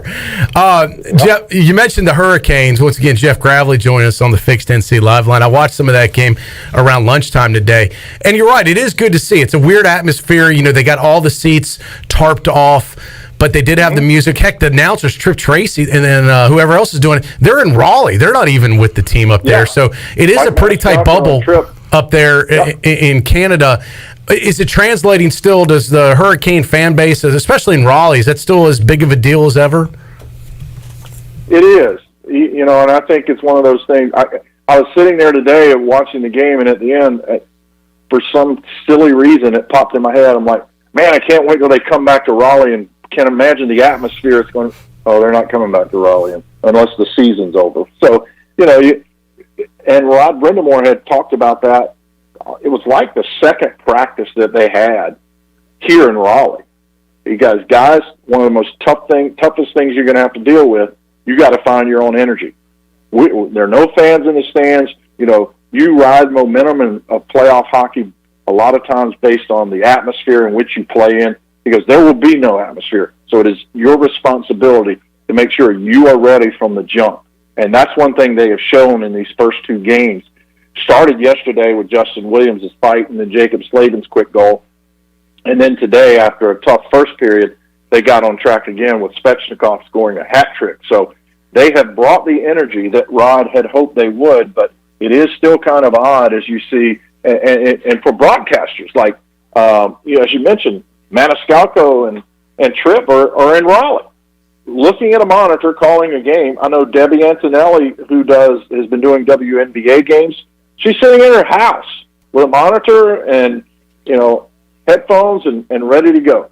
You miss some of the like last night I was watching some of the NBA game, and Mike Breen and Mark Jackson and Van Gundy. Yeah, they were at the game. But they looked like they were sitting in shower stalls. They might have been.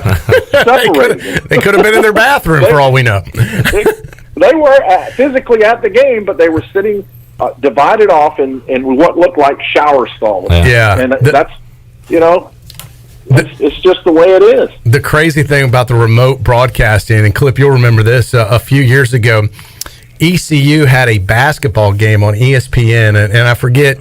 Oh, yeah. It might have been like an ESPN3 telecast, so it was an online deal. But they did not send the announcers to Greenville. They stayed up in Bristol, Connecticut. Cut a few costs. And did the game by watching the monitor up at ESPN headquarters. And we thought, like, God, how low rent. Like, we can't even get a real announcer to the basketball game. And they actually ended up doing a pretty good job. If you didn't know they were remote, Jeff, you might not have known. But I remember thinking that was the craziest thing. We'll never see this again. Yeah, that we had a remote to save money. They didn't have to spend travel costs, hotel costs. And you know what?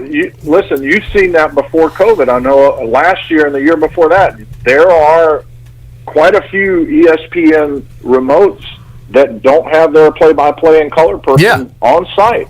They're doing it from a studio and now people are doing it from home. And, and now it's a great way to save money. Yeah, and it was one thing when it was the ECU basketball game that might not have been on the national radar. Their chops, right? Yeah, but now you're seeing it with the professional sports. And I think some of this could stick, Jeff, with the saving budget. Now it's a managerial brainstorm that's almost ingenious. We can. How can we do? You can't do that. Well, yes, you can. Right? We were talking about that earlier. That can't be done. Oh, yes, it can. Oh, yes, it can. And that's the other thing too, guys. I'm curious what broadcasting is going to look like and be like once we get to the other side of this COVID-19 and get back to some sense of normalcy with people in the stands. And I'm just curious. It's like working from home. You can't work from home and do it. Well, yes, you can.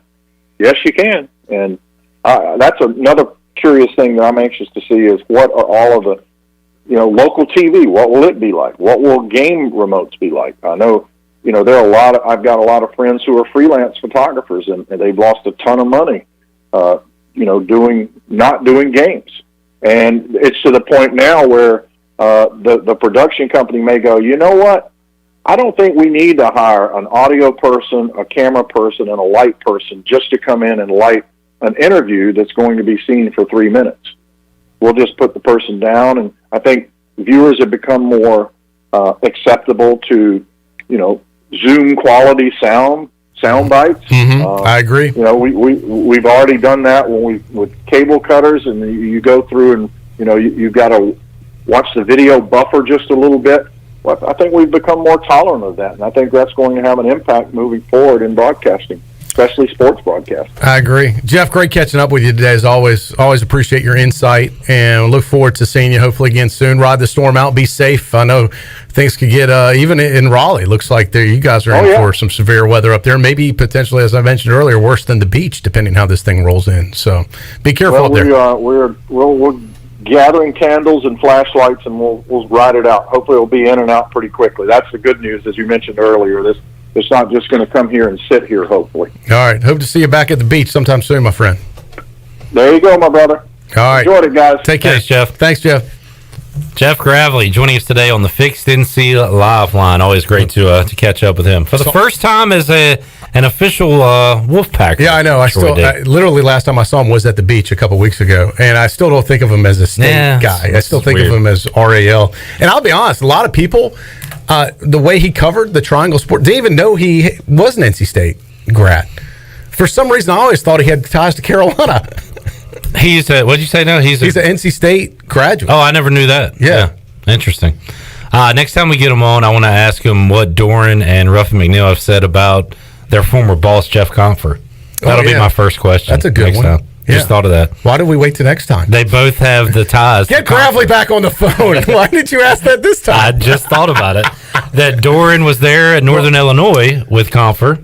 And Ruff was. Ruff is too classy of a guy to say probably what he really thinks publicly. Right. Is my guess. So we'll say, hey, what has he said privately to you, Jeff? Good point. Now, Jeff is too classy of a guy to tell us what we'll Ruff never said get an answer. Yeah. But wouldn't you love to know what he really... Well, I probably already know what he thinks, but, it would be great radio if you could get his true thoughts. Yeah. All right, let's get a break in. We'll come back. We'll talk some ECU football. Troy D was a part of the Mike Houston Zoom earlier this afternoon. We'll hear some comments from Coach Houston when we roll on Pirate Radio Live after this.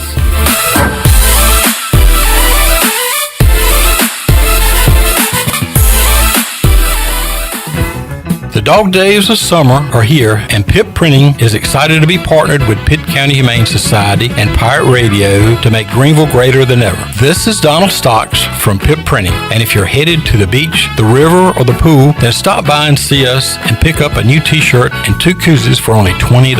Help rescued pets here in Pitt County and make Greenville greater than ever, and by getting your shirts and koozies at Pitt County Humane Society or Pip Printing today. There's nothing like Pirate Game Days. He's got the ball. He starts right. He goes left, and there he goes. 10, 5, touchdown Pirates.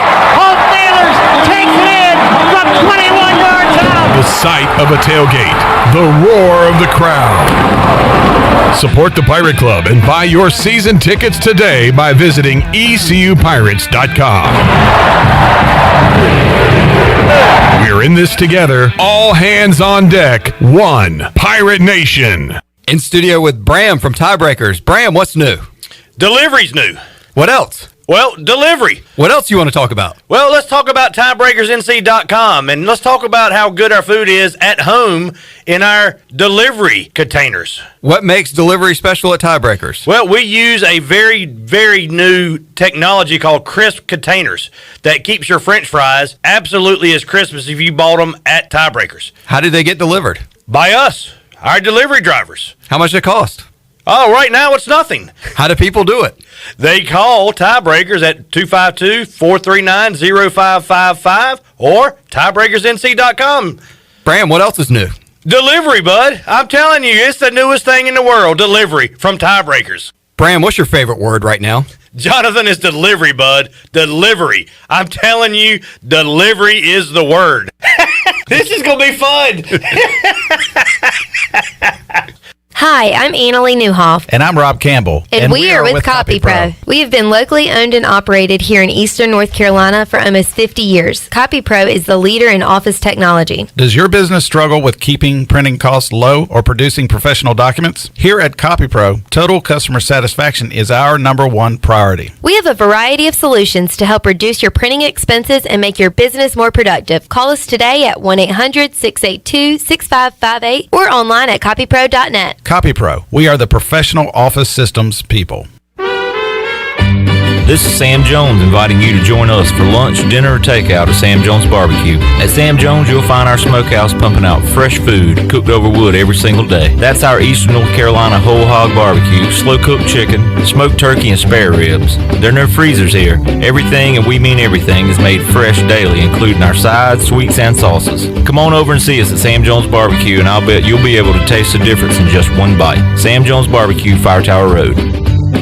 Here today with Abu, also known as Brian Cavanaugh to his friends and family, YF3. You know, I came here for the workout and quickly realized that it was far more about the physical. It's about the fellowship. It's about the opportunity to open up, to be vulnerable. And what that does is that increases the closeness, that increases the accountability, that increases that brotherhood. One letter, one number, F3. Fitness, fellowship, and faith. All workouts are free of charge and open to all men. Leave no man behind, but leave no man where you find him. Learn more today at f3enc.com.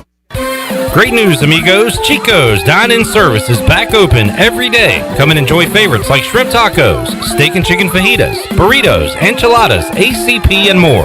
Chico's is still offering to-go and curbside service as well by calling 757-1666. Don't forget to stock up on Chico's famous margarita mix for only $9.99 per half gallon. Follow Chico's on Facebook and Instagram for daily updates. For Mexican food and fun, it's got to be Chico's for dine-in or to-go. This is Coach Gary Overton, and you're listening to Pirate Radio, the voice of the Pirate Nation.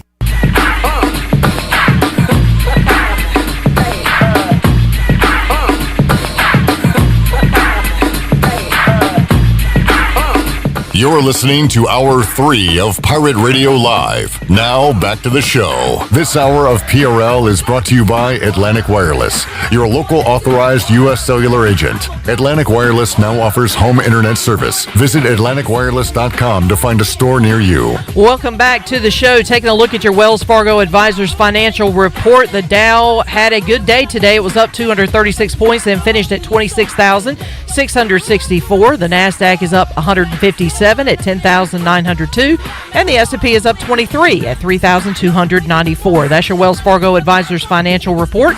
For a personal look into investing, call Wells Fargo Advisors today at 756-6900 in Greenville. Wells Fargo Advisors, LLC, member SIPC. Now let's head back into Pirate Radio Live.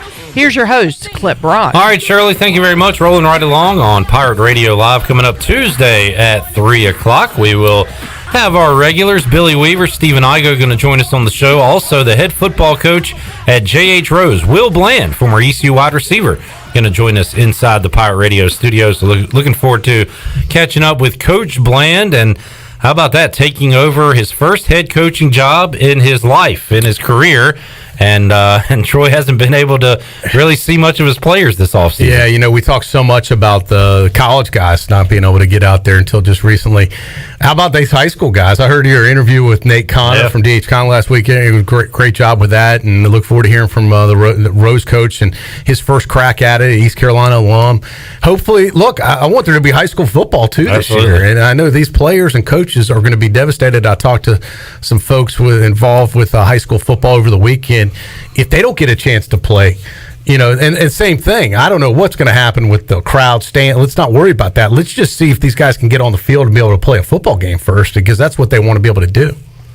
Man, it's a tricky situation, and we've talked, like Clay Medlin, the AD at Rose, and has talked about how it's not just like for entertainment purposes. Like, it's very important for these kids' lives to be a part of the team, to play football, and it's a lot more goes into it. Take out the entertainment part, whatever that is, especially the high school level.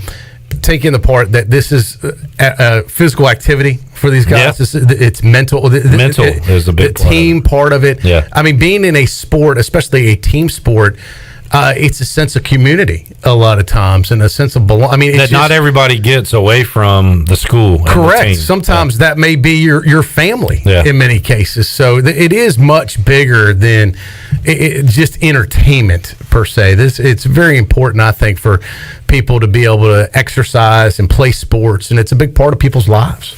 Troy D, great chat with Jeff Gravley a moment ago. Talked about college football with Jeff. Let's kind of bring it closer to home as you were able to be a part of the Zoom with Mike Houston that took place earlier in hour number 1. While I was here on the show, you were checking in with the coach. And actually, this wasn't an accomplishment like SpaceX, landing a shuttle back on Earth. But this was the first Zoom I ever did. I was proud of myself.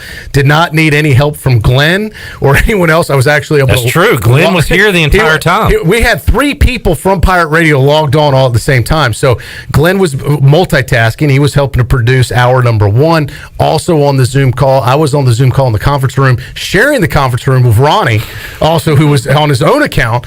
But we were able to get signed in, so we needed multiple accounts because usually we just have one for Pirate Radio. And Glenn realized, we can't do that. So I was able to create my own account, log on myself, all without having to get any assistance. So, Clip, that was a big moment for me. I wish we had more time to talk about that, but we should probably get to what Mike Houston talked about. Yeah, so I had a chance to ask Coach Houston. I am worried about what happens if the state doesn't go to phase 3. We're in phase 2 right now, which limits groups to 25 or less, as most people know by now.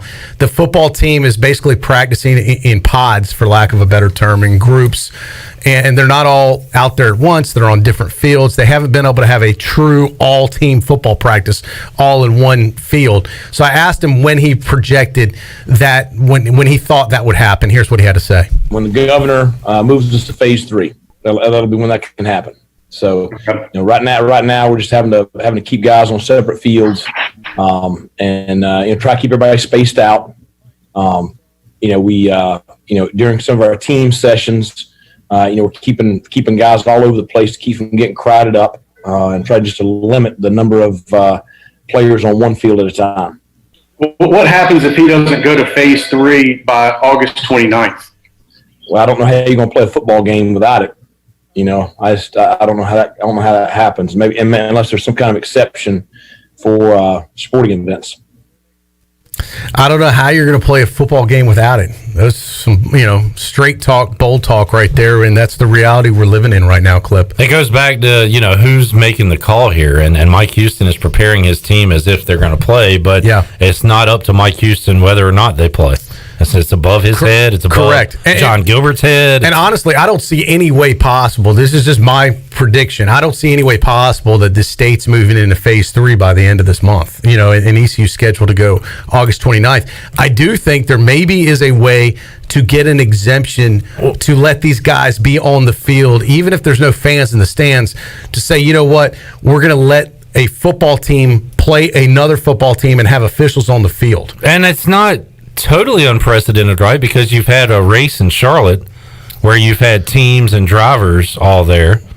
You've had... Yeah. I mean, the governor could... And once again, this isn't just an East Carolina problem. This is a North Carolina Chapel Hill issue. This is an NC State issue. There's a ton of schools that play football. Charlotte, there are a lot of supporters of those schools, and a lot of those supporters, I can guarantee you, have the ear of the governor to say, hey, look, we would still like these folks to be able to play football in a safe way, even if there's no fans there. But just like you said, they've been able to have other events. Yeah, and I hope that is a positive sign that they've held an event like NASCAR, and it went well. And of course, I just feel the exemption is the only way they're going to be able to do it, because they're not going to move the whole state into phase 3. I just feel that's unrealistic. Right now. Well, the way things are trending, anything's it appears possible that way. Yeah, but what's more realistic is they say, look, we're going to let them play with no fans. And hopefully they do that. If not, I don't know how the season begins, Clip. Yeah, and then what if North Carolina can play and another state can't play, and you still have that option out there, or vice versa? Correct. That's a whole nother scenario. But right now, you just got to be able to, can you play? Yeah. You can't worry about everybody else. You got to find, what can we do so we can play, so the teams in North Carolina can play. Then you can focus on other things. But with the other thing I talked about is coming back. I asked him about these guys. Are they in football shape? It's just not. This is not table tennis they're coming back to play. It is a very physical sport. And here's what Coach Houston had to say when I asked him, hey, how far along are these guys? Are they where they thought they'd be, or are they behind now that they can finally come back and actually condition with the strength and conditioning coach?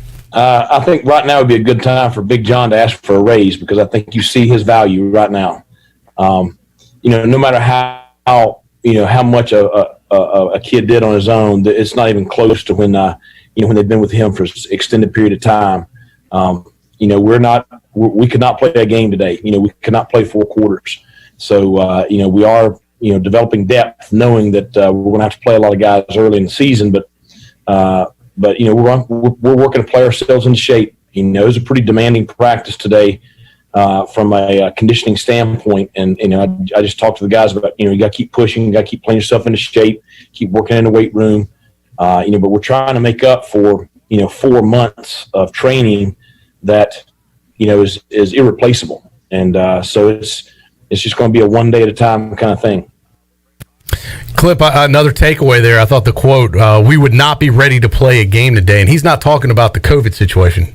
He's talking about where the team is physically right now. They would not be ready. And as he said, they're trying to make up for 4 months of lost time, which may not be possible.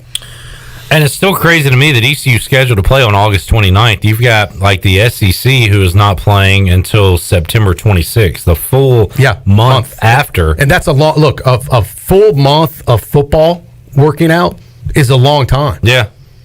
And I wonder, and we're in the month of August now, and ECU's game is in the month of August. It's just we're going to keep getting closer to that date, and it's going to become more and more real. And again, we'll see.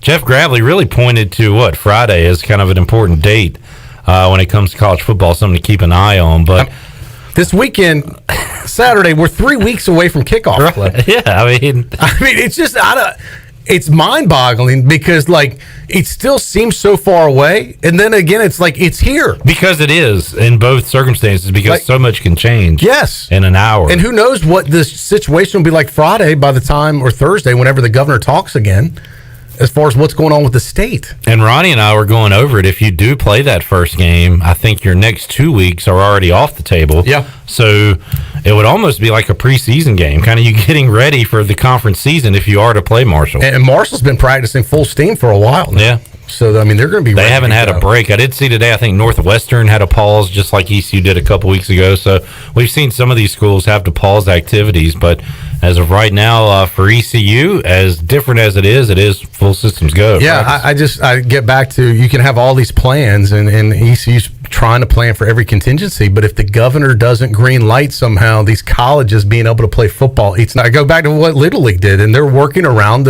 what you're allowed to do. They can only have 25 people in the stands, and the reason they're letting Little League play is because you only have 9 players on the field. Yeah, for each team, so they're under the threshold for the players on the team. Plus, let's be honest, baseball's pretty spaced out. And credit to all these sports too, and watching the NBA, the NHL, and Major League Baseball is kind of a mess because it's not in a bubble. But even Weingarts, and we talked about how great it is they're out there playing, but they really are doing all they have to do and following the guidelines to allow games to continue to happen. Look, they've done a great job, and I get frustrated because it's unfortunate that my son's twin brother can't go out and see him play in person. And we can't have Grandpa Lee come down and see him play. Right. Although, thanks to technology, he's been able to watch some of the games live on Facebook, and appreciate your broadcast. Did Lee tune into us? I think so. You'll have to get him on the show one day to critique it. But it's unfortunate, but they have at least been able to find a way to do it. Yes. And I've said this too, in this day and age of COVID that we're living in, something is better than nothing when it comes to sports. And I will take something versus nothing. And that's kind of how I feel about college football. I agree. Something is better than nothing. I just want to get to the point, Clip, where we get to something. Yeah. Boom, that'd be a good promo right there. Yeah, I think that's a... Mark that, Shirley. Let's go to break. We'll end on that note. That's a great line. We'll take a timeout, come back, you're ready to wrap up Pirate Radio Live on a Monday. We're back with you after this.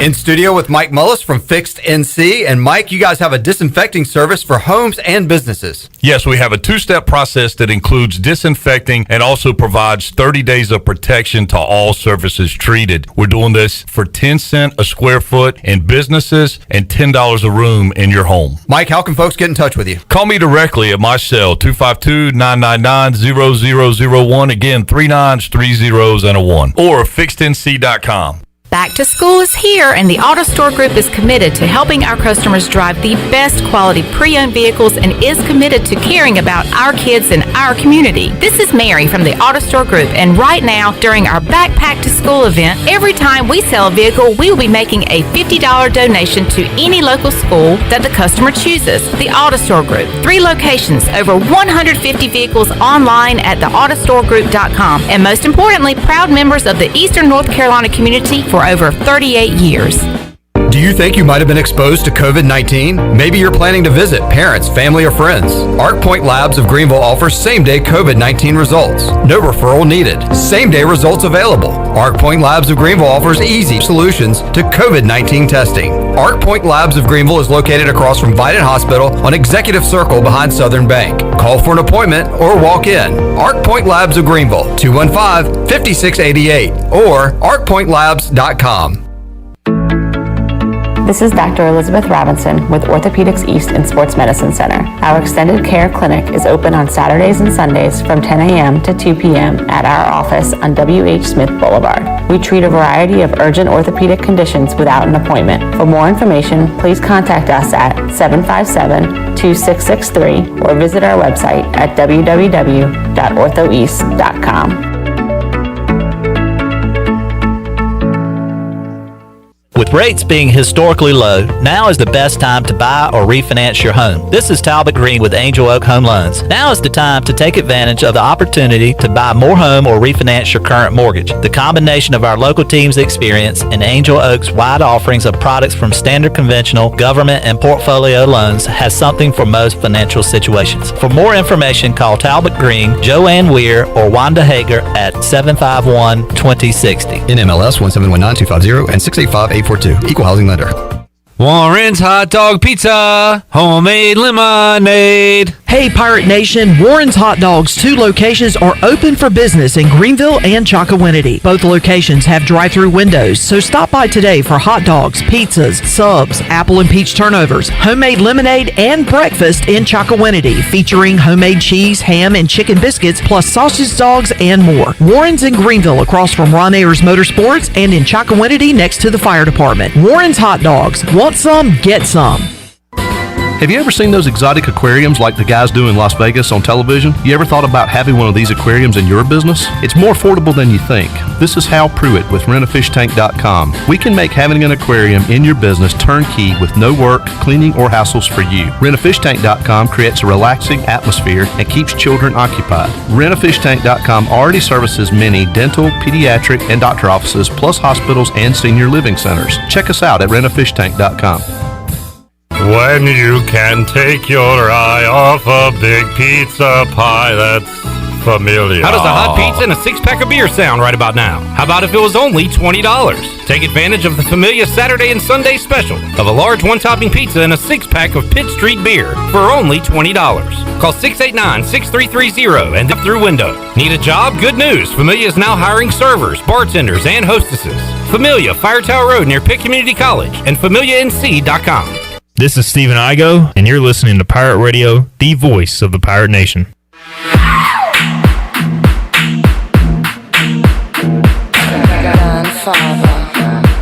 You're listening to Hour 3 of Pirate Radio Live. Now, back to the show.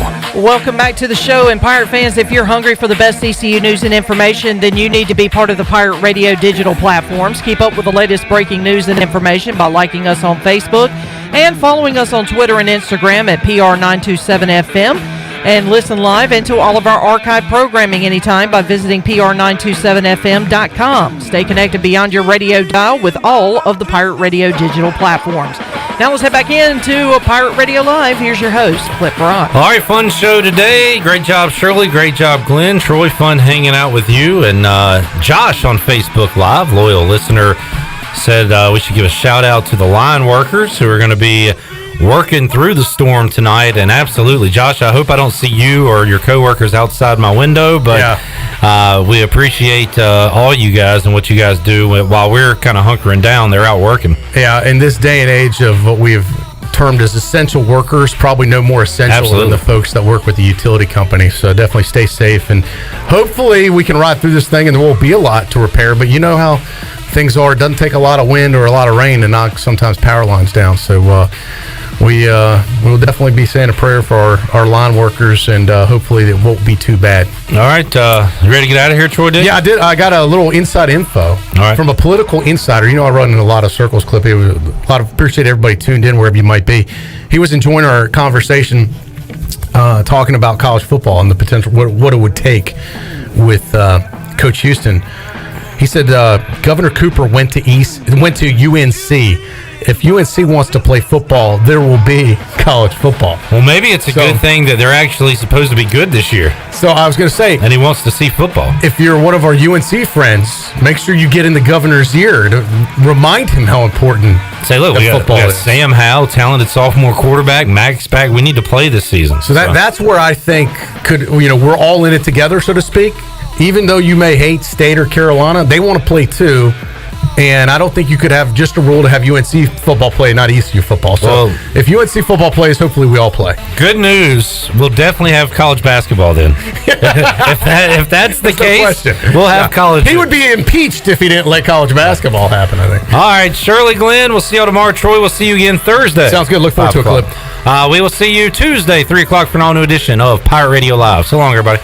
Thanks for listening to Pirate Radio Live.